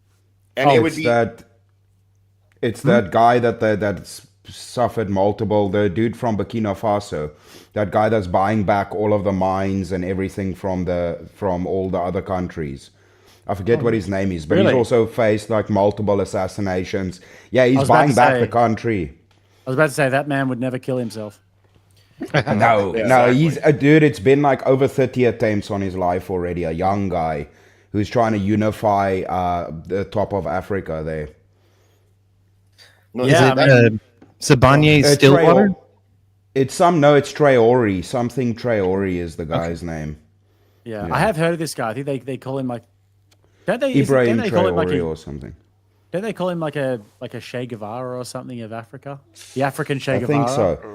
They Yeah, he also call always me that, walks to be around fair. in military gear call you- and yeah. They call you That's that up that's in a- Australia. No, they call me the African Che Guevara as well, but Oh, well, that's I- interesting. I don't know if that's an insult or a praise. at this point. I was trying to decide that too, actually. Yeah, it's like, Who what are knows? they trying to do? Is like trying to insult him? yeah. No, I have heard of that guy, but it would be interesting. But I don't know, man. Like, is it ever possible? You know, Africa is a serious breadbasket, and China look to have their mitts in this now in terms of the Belt and Road Initiative. You go to a lot of these different places in Africa, and all the railroads that are being built, and the mining that's been done over there. Generally, the Chinese are going to have their grubby little hands in it. So, can I hate though? I mean, they're not doing it by dropping bombs or anything. They're doing it by coming in and doing deals with the governments over there, and the governments are corrupt and they're taking advantage. So, It's the Makes name of sense the to me. game. and then they can't pay it back, and China goes, "This is all ours now." yeah, we own this shit. We own you. Yeah, But it's not their problem. It's the next guy who gets elected, so it's fine. right. One of the the name biggest of the burns out of Africa that was beautiful is after the protests in UK, one of these African leaders left a bunch of food on a runway and said he's donating it to their colonizer brothers that are struggling over there in Europe as a little shitpost for them. Yeah. Are any of you guys coming to DebateCon? I am Nice. not by my own volition. What Amigad is kind of fronting a lot of the costs for me and everything. So, but Okay, nice. I'm excited to be there. I want to buy you a beer and Rob Nor a beer and Andrew Wilson a beer. It'll be a good time. I'll buy you one right back. All right. I'd love to go, but my name checks out. Just Yeah, I'd like to go. I was in rural Montana, so. I was gonna do the dinghy route, like how they're getting into Europe, but apparently Trump doesn't like boats off the coast no more, so I don't think that's a good idea. But it's particularly submarines that are a problem, you know. yeah. Oh, that's good. Yeah. A dinghy from South Africa. Row your boat, Chris. Yeah, you should record all the footage. That'll sell. We'll do a travel Quite vlog. the voyage. Yeah. Well, if Greta Van Thunberg or whatever can make it across the Mediterranean Sea, you could probably make it across the Pacific Ocean. So. Well, she made it across the Pacific Ocean. Yeah, did in she what go was a across the whole ocean? sailboat that was run Yeah. by diesel, of course. Oh, Yeah. With a crew. With a crew. And it was like twice the amount of emissions. If you just taken a plane, it would have been half of the emissions that what she did on the boat. But whatever, who cares? So Jake, I heard you're gonna go over the Nick and Tucker thing tomorrow, huh? Yeah. I like doing those long debate because I watch a lot of debates. Obviously, I'm studying debates all the time for my channel and breaking them down. So I watch a heap of them, and then I just figured to myself a few months ago, like, why don't I just come on and watch them with the crew and just break them down with the crew, and then I take the streams down after, and I can do a video on it if I want. But like, I'm spend so much time watching them, I figured I may as well just go on and just jump on a live stream and watch them with everybody. Yeah, definitely. I want to break into the debate scene a little bit more. I'm gonna start stepping into stuff more, and host some here as well. But well, you got some debates coming up now. I think a couple of us have some debates coming up. Yep. I'm gonna warm up Planet Peterson for Jim Bob for DebateCon. See if I can get him a little bit. Good luck with that, Chris. You got the B card. I'm debating him as well. Yeah, I'm a little bit worried about that one, and the prompt's not in my favor, but I'm still gonna whoop his ass. What's the prompt? Evolution, more assumptions or more evidence. So I'm anti-evolution on that one. Good man. Yeah, right. Yeah, I'm debating him as well at DebateCon. Yeah. What is your I'll soften him up for you fellas. It's secular humanism versus Christianity. What's better for society? So that should be. Okay. You should stomp him. It's untenable, the position, but we'll see how we go. Yeah, you never know. My debate is with Better EOD to right better there, to go actually. in humble so that if you win, you can boast, and if you don't, you can be like, well, I was expecting that anyway. Yeah. EOD, are you and Abe fighting? We're not fighting. We're gonna have a debate about surveillance. That's a verbal battle, bro. Verbal battle. Well, I don't know. You say Violence, fighting, I bro. think we're gonna come to blows or something. I have to argue devil's advocate because it's not what I believe, but I'm going to argue that it is And to be justified to fair- have unwarranted surveillance for national security. To be fair, I've lost a debate against Abe when he's being devil's advocate before too. He's very good at that. So. Well, I gotta do All my right, research. fellas, I've got to run because I got to go eat some food. I'm getting very hungry. Absolute pleasure to hang out with you all today. If EOD, you coming to DebateCon, Yes, sir. and make sure if you guys like add me on Twitter or whatever, and we can stay in contact there. Yeah. Hell Jake, yeah. will you be going to the Grid sure. event on Monday? On The what? Sorry. Friday, the sorry. Grid 1 event. The Grid event. What is it? Grid 1 is doing an Grid 1. event. Like an in person? Yeah. In No, I mean, Nashville the day Canada, In before. Nashville. Yeah. Yeah. The day before. The day before? Yeah, I'll be there. Yeah. Yeah, All right. for sure. You're always welcome back, Jake. Thank you for coming. I appreciate All it. right. Take care, fellas. See you later. Pleasure talking Have to a you, man. great one. Oi, oi. Pleasure. Awesome. That's good shit, man. And Good then there were times, Jones. 5. So, I am not sure what to do now. We can keep on chit chatting if you'd like, or open it Sure. up more, or how do you want to do it? It's okay. Anything's okay with me. I'm chilling, dude. All right, cool. So you're arguing against evolution, Chris? I didn't realize you would take that Yeah. stance. Yeah, well, I mean, with the sciencey stuff is actually what I want to argue, as my background's in chemistry adjacent, I would say, and more engineering stuff. So yeah, so I'm gonna just argue that. But the problem with the prompt is that it's evidence versus assumption. Evidence is a difficult one, dude, because evidence can, if it was proof instead of evidence, that would make my life a lot easier. But because I got a good opportunity, I didn't want to make it difficult or do something that would inhibit it. So I just said, let's go. That's usually how I roll. I'm like, let's fight, bro. Don't care, I'll figure it out. Good to see you, chat. True, very true. I would go. You don't have to do this, obviously, but I would go into the idea of what evidence is, what he considers to be evidence, and then try to go from there, and just Yep. try to Yep. find out as much of the supposed evidence that they have on it, which they have a bunch is of nothing. Yeah, assumptions but in between. yeah, Like, I have a Lucy is scam. I have a strategy for that. The only thing is, I mean, listen, I usually don't underestimate people, and I know Peterson is not a dumb dude. So, if it's gonna be a situation where he's just gonna throw evidence at me that there's no way I can know everything he knows. So that's gonna be a losing battle. I have a bit of a different strategy that is not expecting. See, what I usually do when I have long form debates is I hit people with a strategy that they don't expect. So I don't think he knows what he's gonna face when he steps in there. So let's just put it that way. I got a little bit of a plan for him. That because the thing is, it doesn't help if I copy what other people, Jim Bob or the other Evo guys or the Young Earth guys have done to him. I want to hit him with something new that he's not gonna expect. Smart. Because I can't beat him in facts. There's no way I can beat him in facts. He's gonna know more than me. He's gonna have more research on the topic. He's way more versed on the topic than me. The problem is there isn't enough facts to actually back up his position. Like when you The start problem is breaking it's down a theory. speciation, and you look at like evidence based, a lot of it's just bunk. Faith. They've just Yeah. filled in the spaces to make it make sense.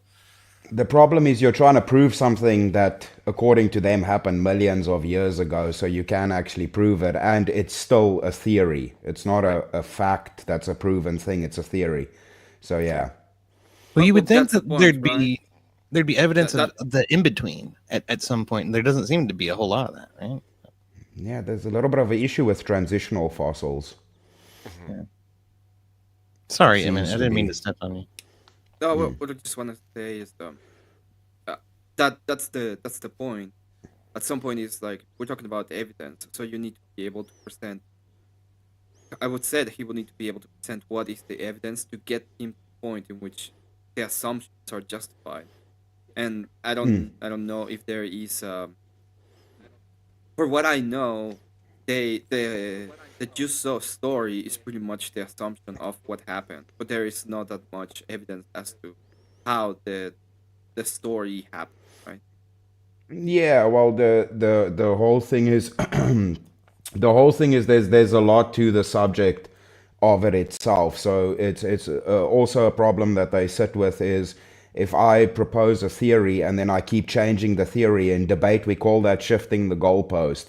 So if you make a prediction and it's wrong and then you change what the theory is constantly, I mean, you're sitting with a little bit of a problem there. He's like, oh, that failed. Okay, well, now we're just changing what we meant every time. It's like, that's a problem. That's a bit of an issue.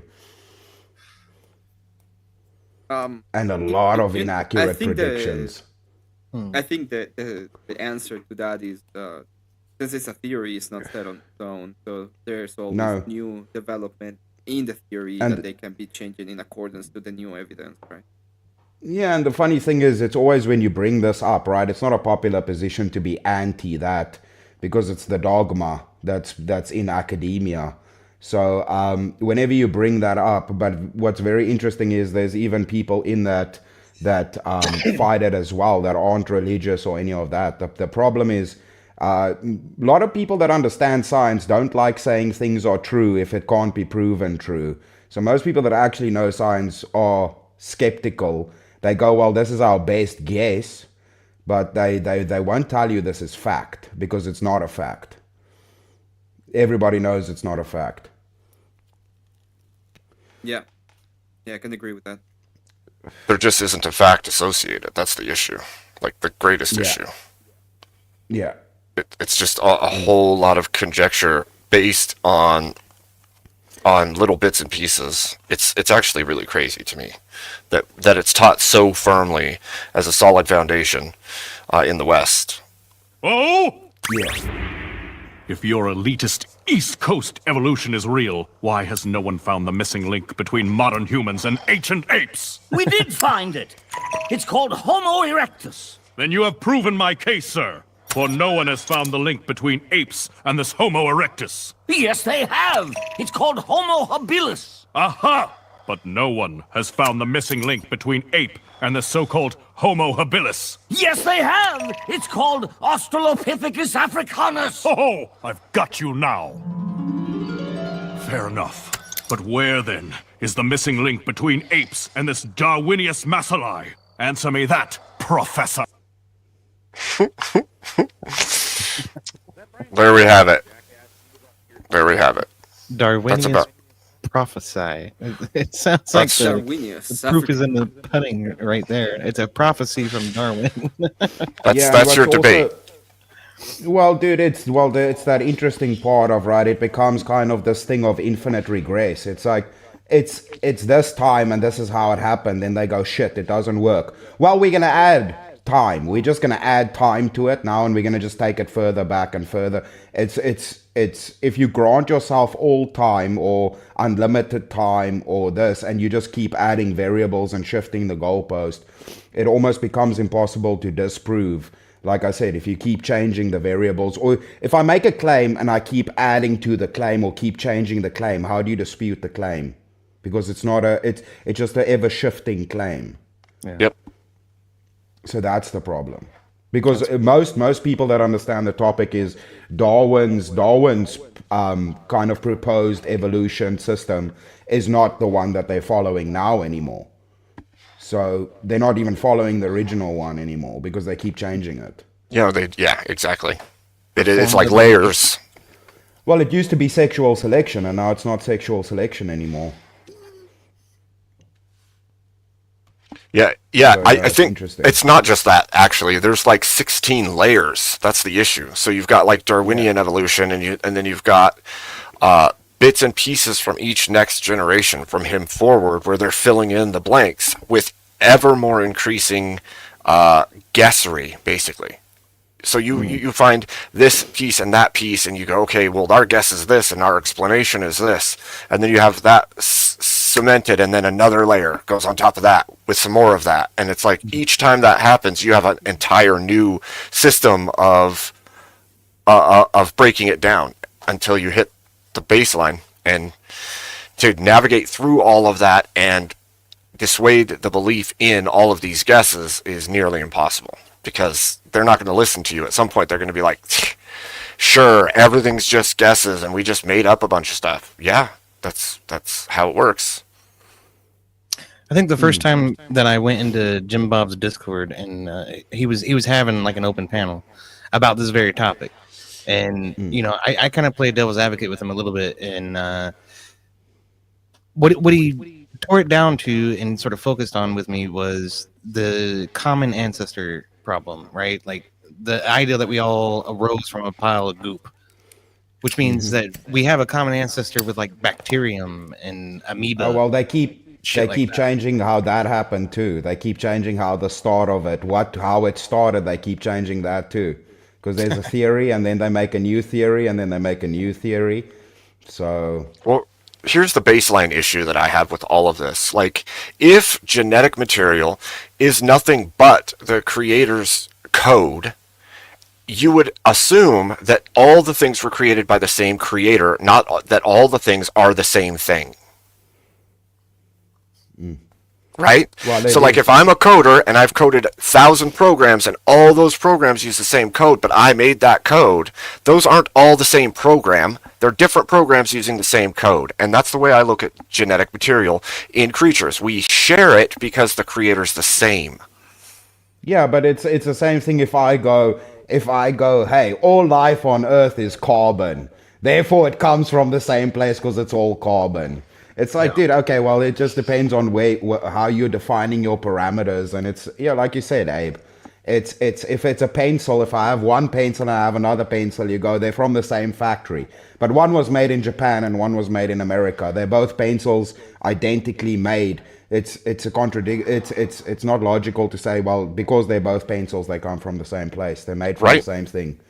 Right. Yeah. Like it's incoherent. There's no logical link to state that this thing has to have come from that thing just because there's a similarity in the thing. Because That'd be it like also saying- depends, right? Right. It depends, because now are we looking at a thing and going triangle and square? Oh, there's another triangle, triangle and triangle. Or are we going the genetic route, or which route are we using to say things are similar? Yep. So we also need to define that, because it'll be like, well, the fossils because they look the same. And then in the other one, it's like, okay, but now we're going to use genetics. It's like, but you said because things look the same, they're the same. So on surface level, because this looks like that animal, they come from each other. Right. And It's then fallacious. yeah. It actually reminds me a lot of some of the other argumentation that we see in the space with like sexual movements, like or gender-based stuff. Because what you're doing is you're saying one thing and then you're shifting it a little bit, and then you're saying something and then you're shifting it a little bit, and it's like, wait, I thought we were talking about non-physical, but now you are talking about physical. So how do we get from non-physical to physical? That doesn't make any sense. Where's the linkage? Yeah. Well, the linkage is Another layer of bullshit. Yeah. yes. Yeah, no, And that's how Abe, it you're works. 100% right. It's like, yeah, exactly, like the transgender argument. But it looks like a woman. Oh, okay, so it's about how it looks now.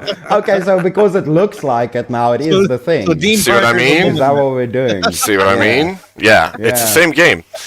It's a game Yeah. of bullshittery, is what it is. Whoever's the best Yeah. bullshitter, they win. That's how it goes. Yeah.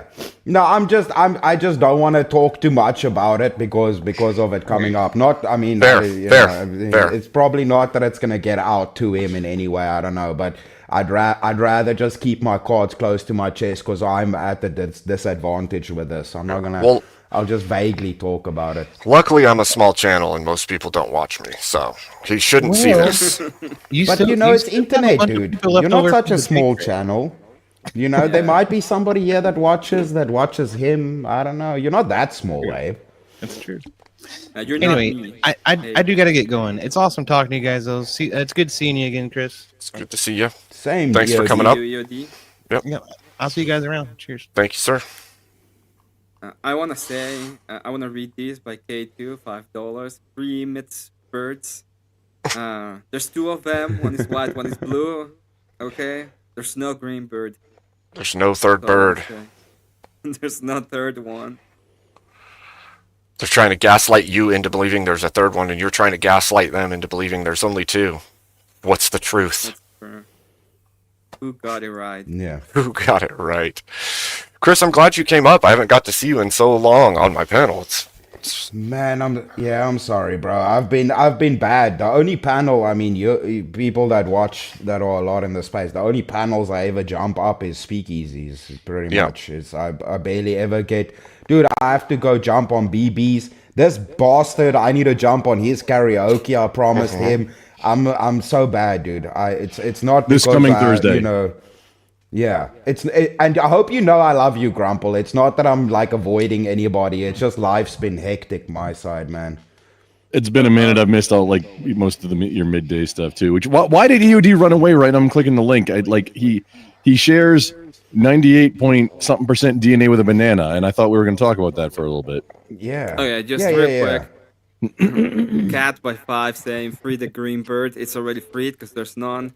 And then another 5 by K2, friend the green one. First hashtag lies. So it is what it is. Crazy. Crazy. Good. Good This evening. Thursday we're getting the karaoke. Yeah. Is it going to be I had to wait epic? because I mean, when is it not? I had to play this yesterday, so I don't like to do it on the same nights as I play. It needs to be Grumpy Okie, bro. Grumpy Oki's an awesome name, actually. You need to brand the shit out of that. But yeah, Chris, I've thought about that a few times, and I think it's about time. But thank you. See, us window leakers think alike, brother. Us window leakers and crayon eaters, like that, dude. Grumple, I have to tell you and commend you on your grand stream yesterday. Specifically the part where you were a little bit asleep again. I enjoyed that part a lot. It was Wait, on my what? When you were asleep yesterday on your stream. Oh, that wasn't for very long. Yesterday we did body cam bingo, and I actually made with Buff because he was doing like body cam reviews, and he kept talking about doing a bingo. I was like, well, you know what? Let's do this right now. And I made him up like a bingo card where everybody can go and click the link, and then they'll all get a separate bingo card, and you can like click on it to check the boxes. It's really fun. Yeah, it looked like really fun. It looked really fun. Race car came out. I was like, no, this is a drinking game. Like, you know what? It probably is. But yeah, Grumps. No, dude. Hopefully soon my life is gonna calm down a little bit. It's really been a fucking shit show, bro. I've just been paddling, trying to keep my head above water. So as soon as things slow down a little bit, I'll definitely. Oh no, we're okay. I was gonna say, like, man, it's good to talk to you. I mean, I haven't talked to you in a minute, but yeah, everybody's. I know I do. I got a lot going on. So, yeah, it's been a while. It's fun though. Sometimes. Yeah. Life can be hellacious, dude. For sure. Like, I was going, like you guys know, I was like putting those hours in. I was like 5, 6, 7 days a week, 8 to 10 hours a day, every single week for a while. And then like life happens outside and you're like, oh shit, I got like way more stuff to do than I realized. And then I'm gone for a week and I come back and I'm like, good Lord, 1 week gone feels like you were gone for 2 years for all the stuff that happens. Well, in internet time, it does work out to that, dude. And Abe, you've probably also seen most people. Also, it's a trend that happens at the start. You stream a lot, and then you kind of have a crash out where, like, life starts falling apart, and then you have to reorientate, and it's very difficult. Like some people don't even survive that part. You know, they just disappear off the internet. So I'm lucky I survived that, but. Dude, yeah, you got to be careful. Like, most people that watch don't understand what actually goes into this. It's crazy. I'm literally just coming off of that right now. Like, I'm just getting back into everything.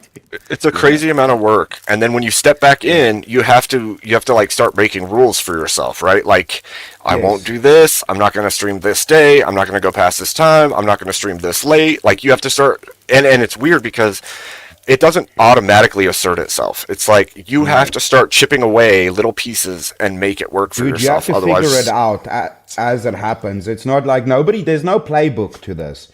Like you're trying to figure out the space and understand what you're doing, your channel, all of this. You're trying to figure it out as it happens. And, you know, you can make one bad decision and then it all just goes shit up, you know. So you kind of have to be careful and approach with caution because it's a weird realm.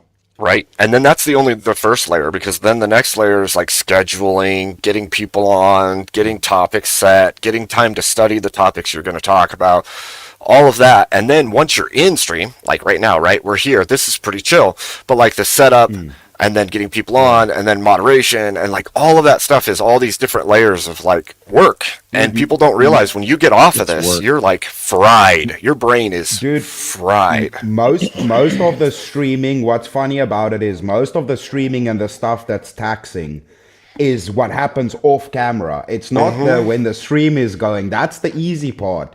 Everything outside of that is the difficult part. Absolutely. Absolutely. And then cutting, editing, doing all it's so many jobs in one. It's kind of crazy to me, actually. Yeah. Yeah. But Well, I mean, once you get into it and you get it rolling, it's a lot of fun. There's yeah. definitely work and the struggle and some sucky stuff and interpersonal relationships and all of that, but like it's worth it once you get it fine tuned enough to roll, you know? Yeah. And yeah, no, it's definitely like I said, it's yeah, it's got to be fun first, otherwise you're not gonna keep doing it, dude. If you don't enjoy doing it, you're not gonna keep doing it. Because True. there's times it's gonna suck. There's times you don't want to start streaming when you know you have to, and you don't want to do the stream. Yep. So you better want to do it or like doing it. Otherwise, you're not gonna do it, dude. It's Every gonna get And then the Saturday, inertia. That's the the ever inertia present. where Yep. if my you every stop, Saturday when I'm like, it's I'm gonna do super easy forced to stop. karaoke and I just don't want to do it. Yeah. if you stop, then getting started, getting like, if you stop for any kind of amount of time, getting started again, Yes. both the parts about putting in the effort and the work, but then getting people to like, oh hey, yeah, I'm going live again, getting that rolling again. It's like it's almost like starting over. It's an ever present struggle too, for sure. I've been doing this since what 2018, I think. It's like and like with like sometimes with giant gaps, and I've never had like really good schedule either, so it's difficult. Yeah, and unfortunately, the internet is one of those spaces that, like Abe said, you know, a week is almost a year in internet time. If you disappear for a week, Yep. people with TikTok and things nowadays, man, if you disappear for a week, 2 weeks, that's basically like you're gone. People forget about you. Yeah. It's true. It's absolutely true. Or they have other stuff to watch, right? Like they Yep. There's have always They'll just other move. stuff to watch. Their attention will go somewhere else. And if the Yes. attention goes somewhere else and the new thing is something they're into, they may never come back.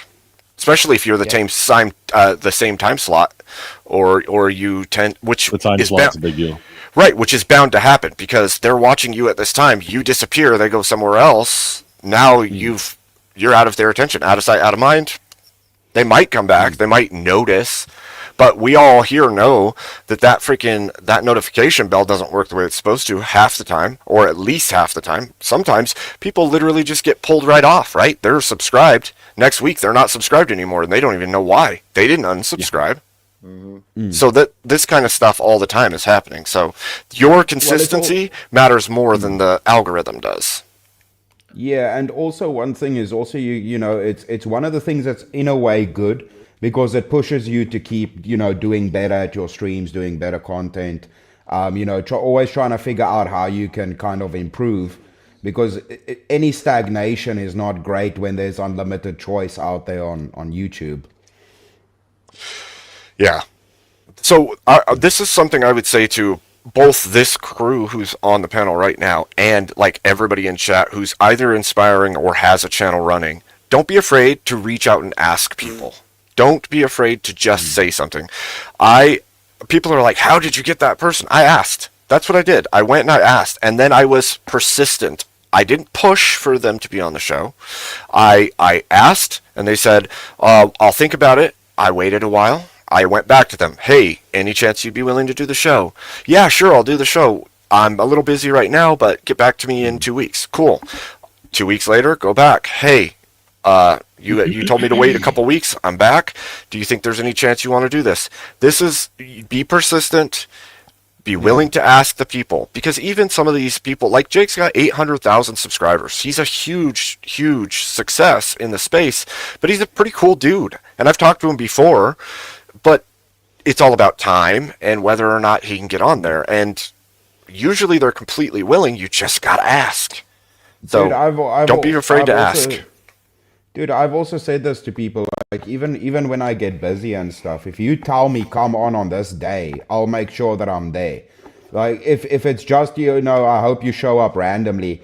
If things are crazy, I'm probably not. Because I'm probably going to be busy. But if you ask me, I'll be there. And even Right. at the start, I remember when I started, I would bother Teriak for questions and things when I started my channel. I remember even it just we all try and help each. Even you, dude, you still ask me about the pictures and stuff at the start. Like, just ask if you just ask somebody. Like, most of the people will help or will figure something out. You just gotta gotta be persistent, like Abe says, and you gotta just ask. Yep.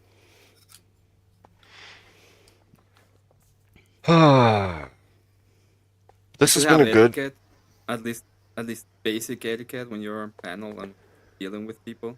That's so also that true. They don't hate you. So there's chunks there. Like, panel etiquette is actually fairly important. Over talking people often is going to make either the host or the other people not want to be on panel with you. Having screwed up mic, that will also hurt you. But just a certain level of politeness to others. Like, I'm going to wait till somebody else is done speaking to speak. Unless it's like they never stop. Then I'm going to be like, hey, chill, can somebody else talk? But there's a level of panel etiquette. Some sway is not a big deal, but like, there are people we all know, like Ryan, he'll just spurt out and talk over you for 13 minutes straight, and you're like, what the shit, dude? Give me a chance to talk. So definitely panel etiquette goes a long way, especially in big panels. Like, obviously this is just a small space, but when it's a 8-person or 10-person panel on a big channel,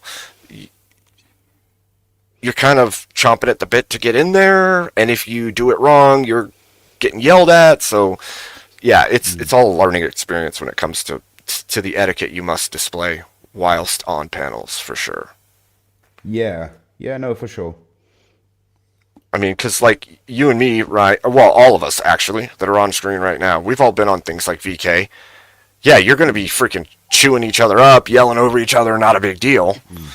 And then you go on to like grids, and that is kind of a big deal. Or you go on the tomato, and it's a really big deal. Don't yell over people. Don't talk over people. Like, so you have to pay attention to which moderator or which channel owner it is and what kind of panel it is. But we all know the rules. The panel and the situation and the channel or what you're there to do will all kind of dictate what your behavior is going to be like, right? As well, like you said, how you might conduct yourself on a grid panel might be different than how you conduct yourself on a VK one. Absolutely. Absolutely. And even the arguments are different because of how... Hey, guys. There you are. Yeah. Hey, Dan. Good to see you. A 5-minute debate and What's a up, 2-hour debate are completely different. Hi. Poke this man. Poke this man in the face. Uncle Dan. Face poking. Like this. Maybe. Yeah, somewhere. I just I've been hanging out in the back, but I just wanted to say hi to all of these lovely faces, all of these lovely gentlemen. Miss you all. It's been a lot of work lately, so I've been off to space. But I will be back every once in a while. I really appreciate you all, and have a good night. Thank you, Dan. Hey, look after yourself, sir. Yes. God bless, man. God bless you all. God And bless thank you for all the help tonight, Dan. Oh, I didn't do anything. I was just enjoying the stream. Take care. Take care. Have a good night. This guy. Oh, Uncle Dan. He's a good dude. legend. This guy. He's a good man. He's a good dude. Yep. Dan is the nicest man on the internet, hands down. There's a song about it. The nicest Viking. He's the nicest Viking, yes. He's the nicest Nicest Viking in Viking. the world, bro. True. All right, guys. Hey, I'm gonna dip out of here. You guys have a great night. God bless. Great to share a You panel too. with you. Thanks for the Damn it. invite. Thank you. Thank you Y'all for have a great coming. night. Have a good one. Thank you. Have a good night, buddy. Sir. Damn it, everybody keeps leaving now. I can't leave because I have work I gotta do. It's okay. We can call it, and I can raid this off, and we can just call it good. That was a good interview. I'm glad I got to have you guys up to say hi and talk a little bit, but No, I obviously like hanging with you fellas, but it's just fucking responsibilities, man. yeah, I think I'm gonna do more of them. I'm gonna try and get them back over again, and maybe do more. I wanted an introduction where it's like, hey, who are you? What do you do? Cool. Anybody in the space who doesn't know you, now they'll get a chance to know who you are and what you stand for. And then next time I could do like invite him over for like an actual debate panel or like 4-on-4 left versus right or whatever, and see if he'll come, and then we can all, yeah, and also to make him familiar with people in the space a little bit anyway.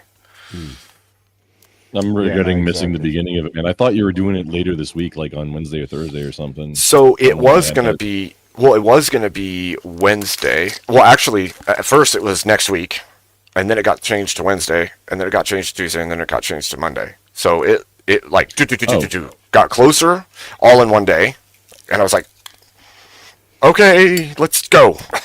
So, and I tried to post it all over the place so people would see that it was today, but it was a rush job from yesterday, so, or 2 days ago, whichever, and it evolved I don't over. feel as bad.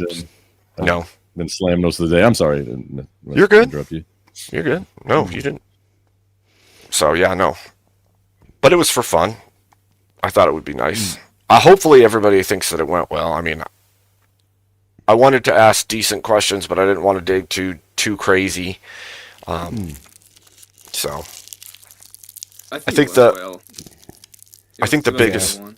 yeah, I think the biggest takeaway is we need Christianity to win out. We actually have to stand for what we believe. Every voice matters.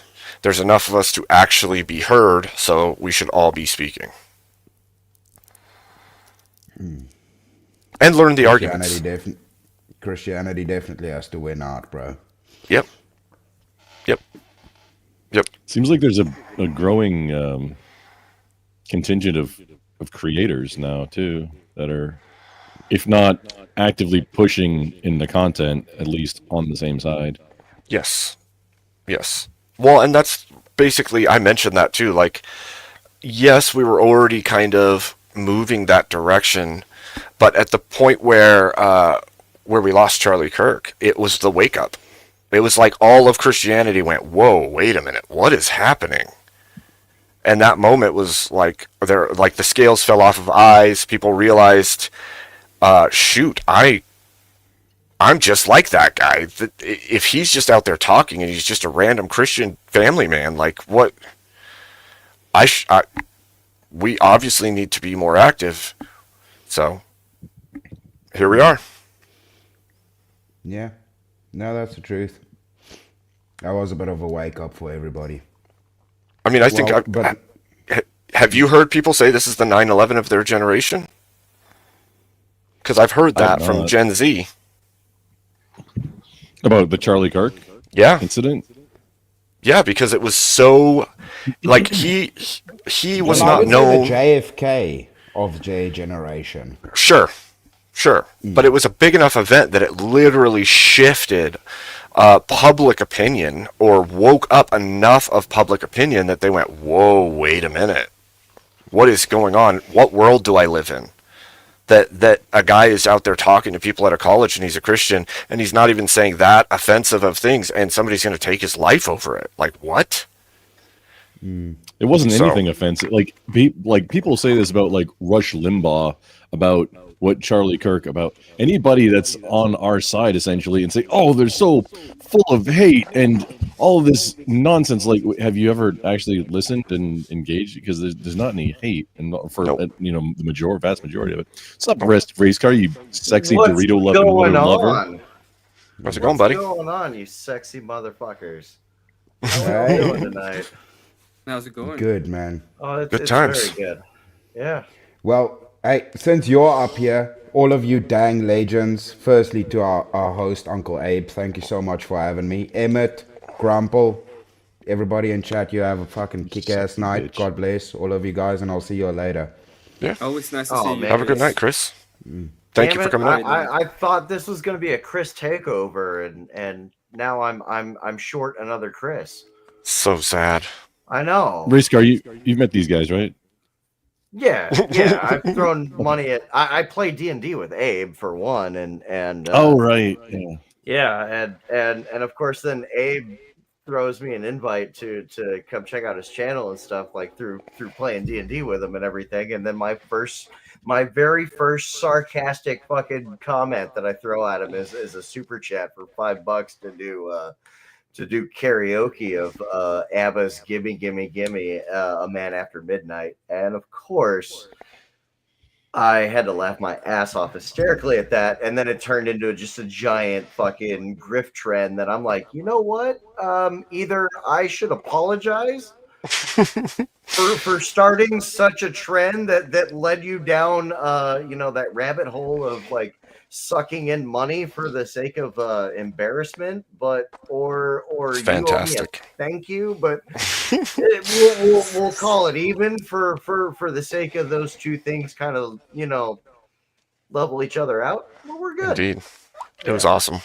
I was laughing my ass off hysterically. I'm like, oh my God, I've opened a can of worms that I'm like, I don't know if I should apologize for this. Well, I felt- of course, karaoke is the thing, right? Yeah, Emmett does it on his channel every Saturday, but it was funny how it happened here too, and I was like, I felt like an idiot the whole time, but it did make some money, so I'm not sure where I stand on it, but it ended well. We could call it a draw. So thank you, and damn it. That's the proper response. Yeah. Yeah. Oh, normal, not forced karaoke this coming Thursday. Yes. Could you accept suggestions? Just Complain. Oh, shit, Yes, I have a suggestions are fucking, accepted, but damn it, dude. I've Yeah. got a 10 o'clock game Thursday night. I'm trying to do them more frequently than once a month now. So, I mean, just catch the next one, dude. You're good. Yeah. Dude, Beer get league friends. schedule be beer league scheduling, So this is like one of the rare occasions where we have more than one game a week. So yay. Hello. Welcome up. Hey. Good evening. Hello. Good evening. I was loving the discussion on the small content creators because I'm practically tiny. Like I've only got like I think 1,893 subscribers. I got like 1.4 million views because you have to stay. I was agreeing with what you were saying. You have to stay engaged. You have to. If you don't have a schedule, like I have a sporadic schedule. I could go live like any time in the morning, day, night, but it's not on a schedule. But if you did get on a schedule, once you do start to gain a following, I totally heard what you said when you're like, if you don't go live for a week, you get it's like a year in YouTube, and you get forgotten. So easy to lose it. Yeah. Yeah, You might yeah. as well. You might as well. Like your internet existence might as well have died. Well, here's the thing: is that I'm digitally Amish. I don't have Facebook, Snapchat, Instagram, Twitter, TikTok, Facebook, Gab, Reddit, Twitch, DLive, Telegram, Discord. Like I only have YouTube. And I just do it just to make the world a better place through laughter. Like I do stand-up comedy and videos about nature or plumbing. So it's like there you go. I have the weirdest genre that has never been done. So it's all kinds of fun. Wait, hang on. You do a stand up about plumbing and stick. Oh man, now we have to fight I to do. the death. Yeah, they're crappy The jokes. same Yeah. thing. That's hilarious. Oh, I get it. He said he's a plumber and he makes crappy jokes. That's It was let me tell you, it rained all day here in South Carolina. It's a crappy Monday, dude. I got home, I was soaked. I changed every article of clothing except my underpants. Ran downtown, did 4 minutes of horrible comedy, and then came home while thinking about driving my truck into a telephone pole. But it was only 4 minutes of terrible comedy. If Yeah, you look at but it that way. Could have been worse. It could have been like 15 minutes. Oh, you know what's funny about that is everybody has TikTok brain, like everybody. So it's like if you post your full set, it's like 20 views. But if you break it up into like 6 or 9 shorts, thousands of views. You're like, Yeah. what is happening? Like weird. no I one don't- can pay attention for 4 minutes. I don't have TikTok. I have never had it, so Me neither. Do you know why? Do you know what the reasoning behind that is? Okay, my dad is a realtor and an accountant, so he's taught me to read contracts. Mm-hmm. If you read the terms and privacy policy of TikTok, they have ingrained in their paperwork that if you accept that they have access to your microphone and your camera, even when you're not in the app and even That's when your crazy. phone is locked. It's owned by That's Tencent in China. yeah, Go ahead and China. research it. You Yep. have to do your own research. And the guy who started it is like the Chinese version of Elon Musk, except it's Tencent. It's in. You got to do your own research. I can't make you see it. You got to look at it yourself. But I will never be on TikTok. Like people always tell me, they're like, "You're kind of funny. Why don't you put your shit on TikTok and then you'd blow up?" And I'm like, "Have you ever met anybody that's famous? Have you ever known someone that's famous? Have you ever had a conversation with them about how fame is literally it's a prison of golden bars?" Yep. Like I have a famous friend who will remain unnamed, and he said, "What's it like for you to go to the store for a pack of cigarettes and a Mountain Dew?" And I said, "It's about 10, 15 minutes." He goes, "Yeah, for me it's 2 hours. I have to fake smile. I have to hold grandmas. I have to take pictures. I have to wait for selfies. I have to sign shit.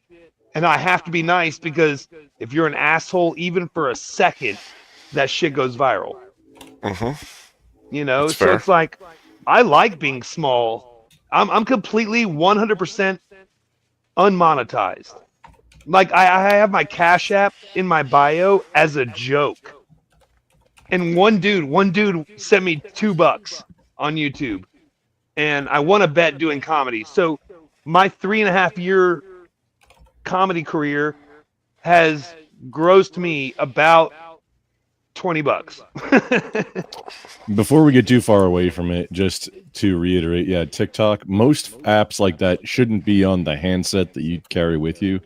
I advise Yeah. only like regular communication, whether it's like encrypted comms or voice communication stuff. Things that you actually need on your like phone to be a phone.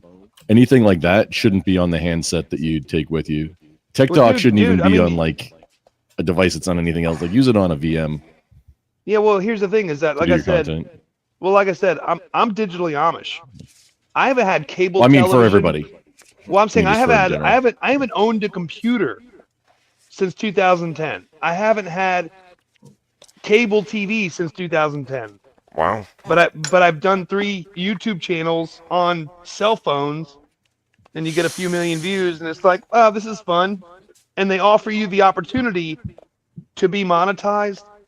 With YouTube, it's 7 cents per 1,000 views.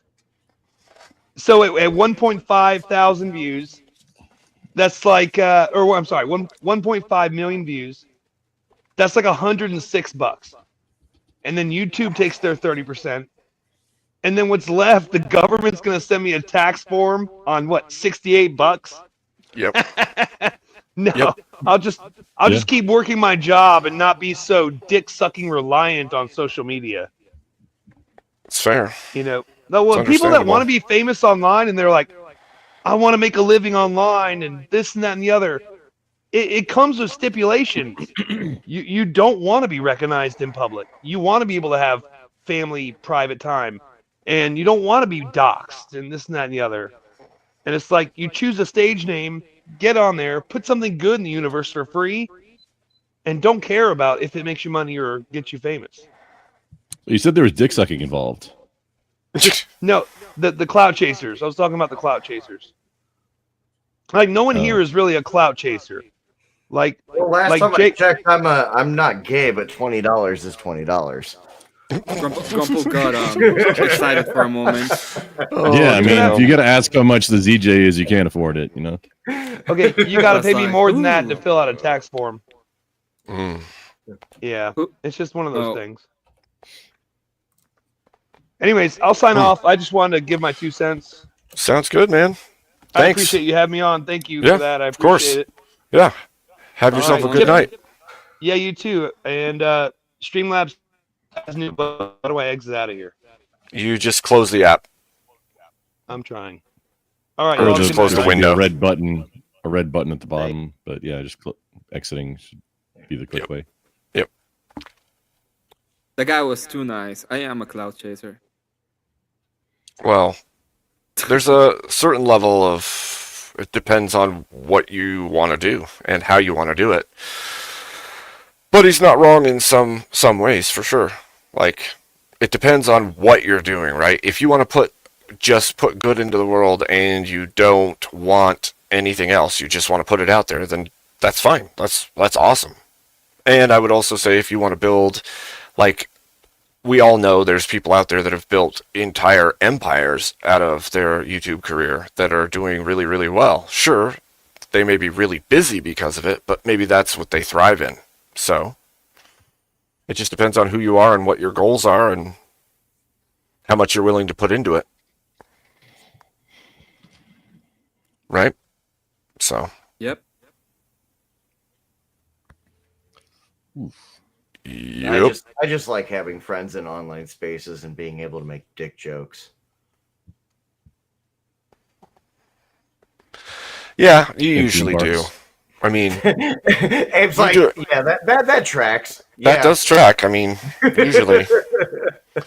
I can expect it. That's for sure. Yeah, right. But, At least. I mean, it's not like the other day. You were just like, yeah, your D&D character's name is Carlos Spicy Wiener, and you did just like literally reenact the entire song of Detachable Penis just to derail our campaign for a night for like 10 minutes. But it was funny. Oh, of course it was funny. I tell EOD I do it to help his viewer retention. Yeah, of course. During the D&D sessions, I'm like, hey, you know what? Someone's got to be there for the comedic relief. Hey man, stupid funny sells. So there's that. Right. Yes, I can read your message, K2. You're welcome. Thanks. And that is a very nice, although rather small, penis that you typed in at the end of your message. It's small but girthy. Small like but a tuna girthy. can. Okay. Like a tuna can. Or a puck,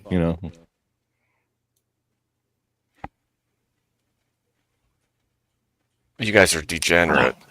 Just saying. I mean, but that's kind of the fun of it, because then you can fuck with each other, and no one gets like their feelings all like super in the butt hurt and things. Maybe you're all grounded. Perhaps. Maybe. Just maybe. Because you don't have wings and all that. I mean, you do in D&D, but you don't here, okay? Calm down. Are you wings? I don't know. This is They're on spectral. The other They're spectral wall. wings. Yeah. This is the other side of the fourth wall. I don't have to like cross over to bring to the panel. Well, I know, lucky. Yeah. So limited. For everybody else.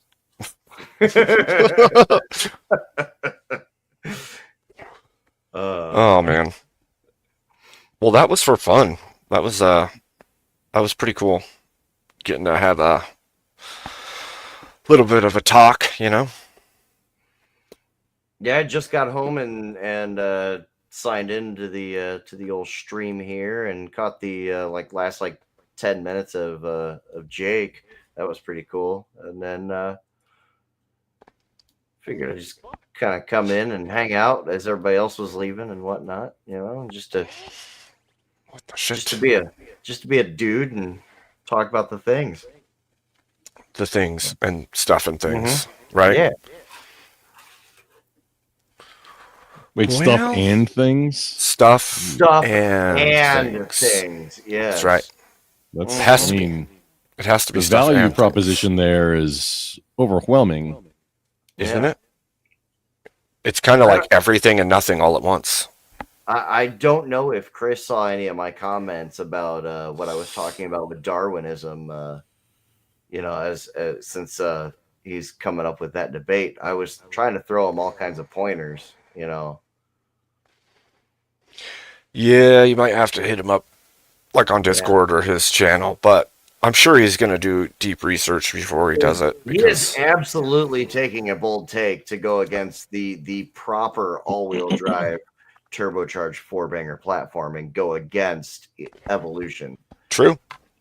And at the same time, I wish him well, and I really wish that Mitsubishi didn't do any harm to him. True, but it's a noble stance, right? Yeah. It's a worthy fight. So, I You mean if there's any car not people in the audience, they would totally get where I'm going with those you, jokes.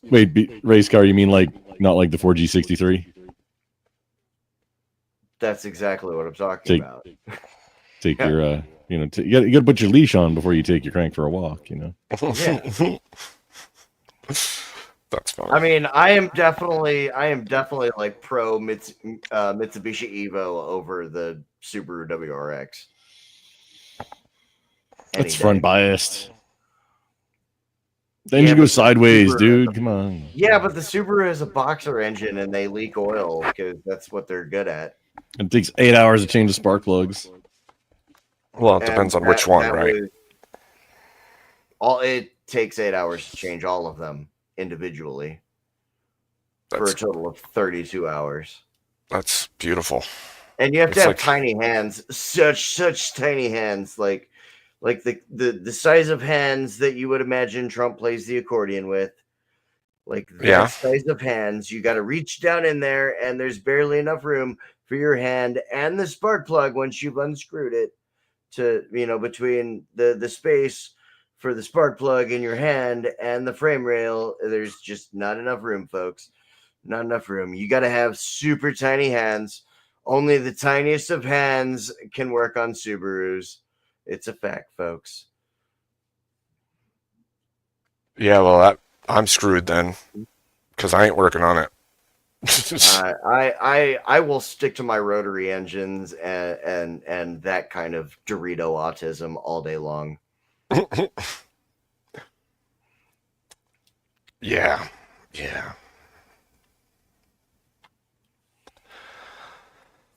Wow. So I'm kind of starving at this point. Just throwing it out there. I might have to go get food. I should. I should.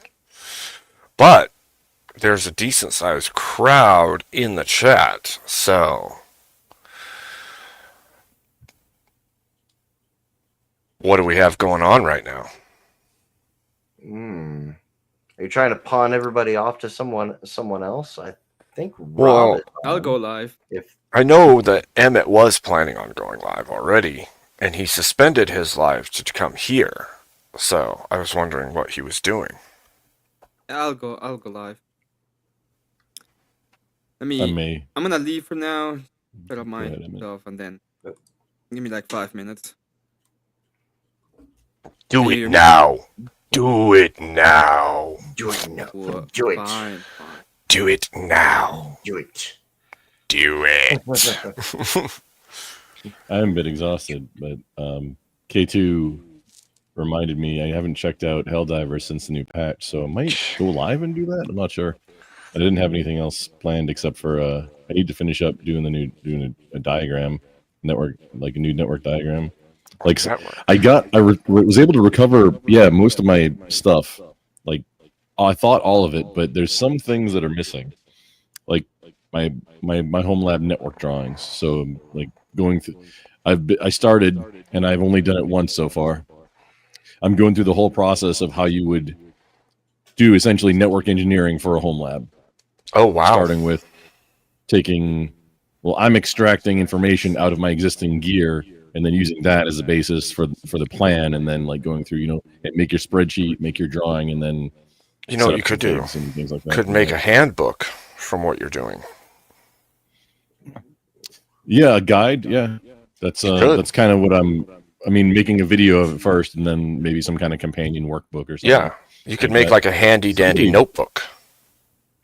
Somebody suggested, and I think I'm there to like how to, because I'm using previous generation enterprise gear at home, but like what's the best bang per buck, low power that takes up a small footprint to get somebody essentially close to enterprise level network at home with like storage and like network authentication and like the whole shebang of it. Centrally managed WAPs for enterprise Wi-Fi at home.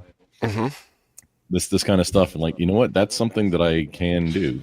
I can. This is also the kind make of thing where, as you're doing it, you're like, I really could use this thing that doesn't exist, and I'm going to make it. And then you make it, and then you're a bajillionaire because you made the thing that people were looking for that didn't exist until you made the thing. I could become a Brazilianaire. You could. It could happen. I'm not saying it will happen, but it could happen. It's Brazilian. I have a friend that his dad worked construction, and as he was working construction, he realized there's this like bracket that didn't exist, and it would help immensely in building homes. And so he designed this bracket, and he made the first few, and then he sent out to have a machine shop make some, and then ended up contracting an actual manufacturer to make them, and he patented them, and now that guy's a bajillionaire. So, just saying, it can happen.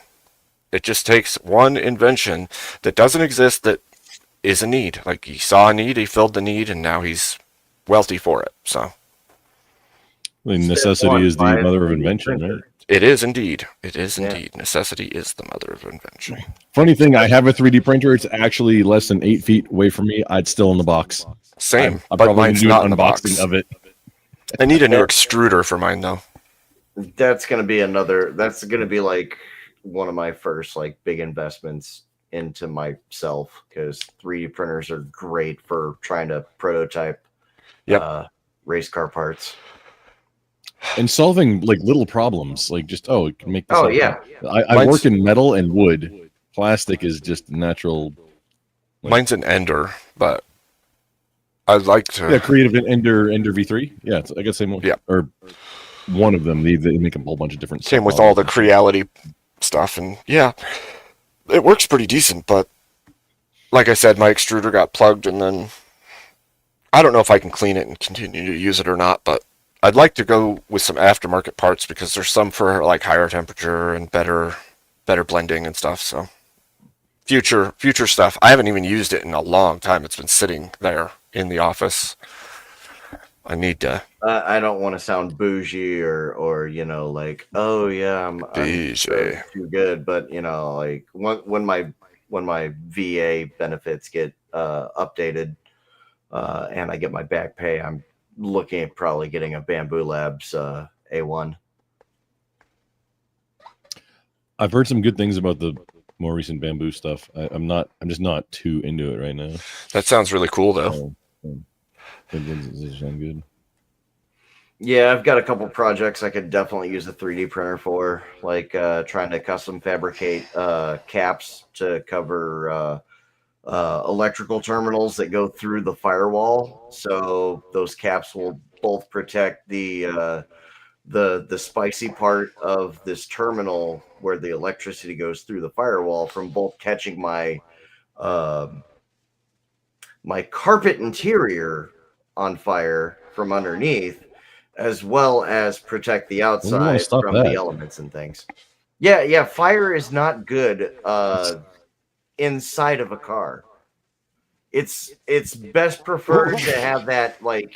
It sounds like amateur hour right now. I don't think you know what you're talking about. I like Fire, to limit where a fire occurs to. I think fire's always good, because that's kind of where it's Pshaw. engineered for it. Yeah, I know.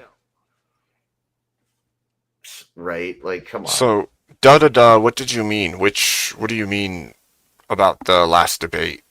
I felt. Where did that go? I'm trying to look.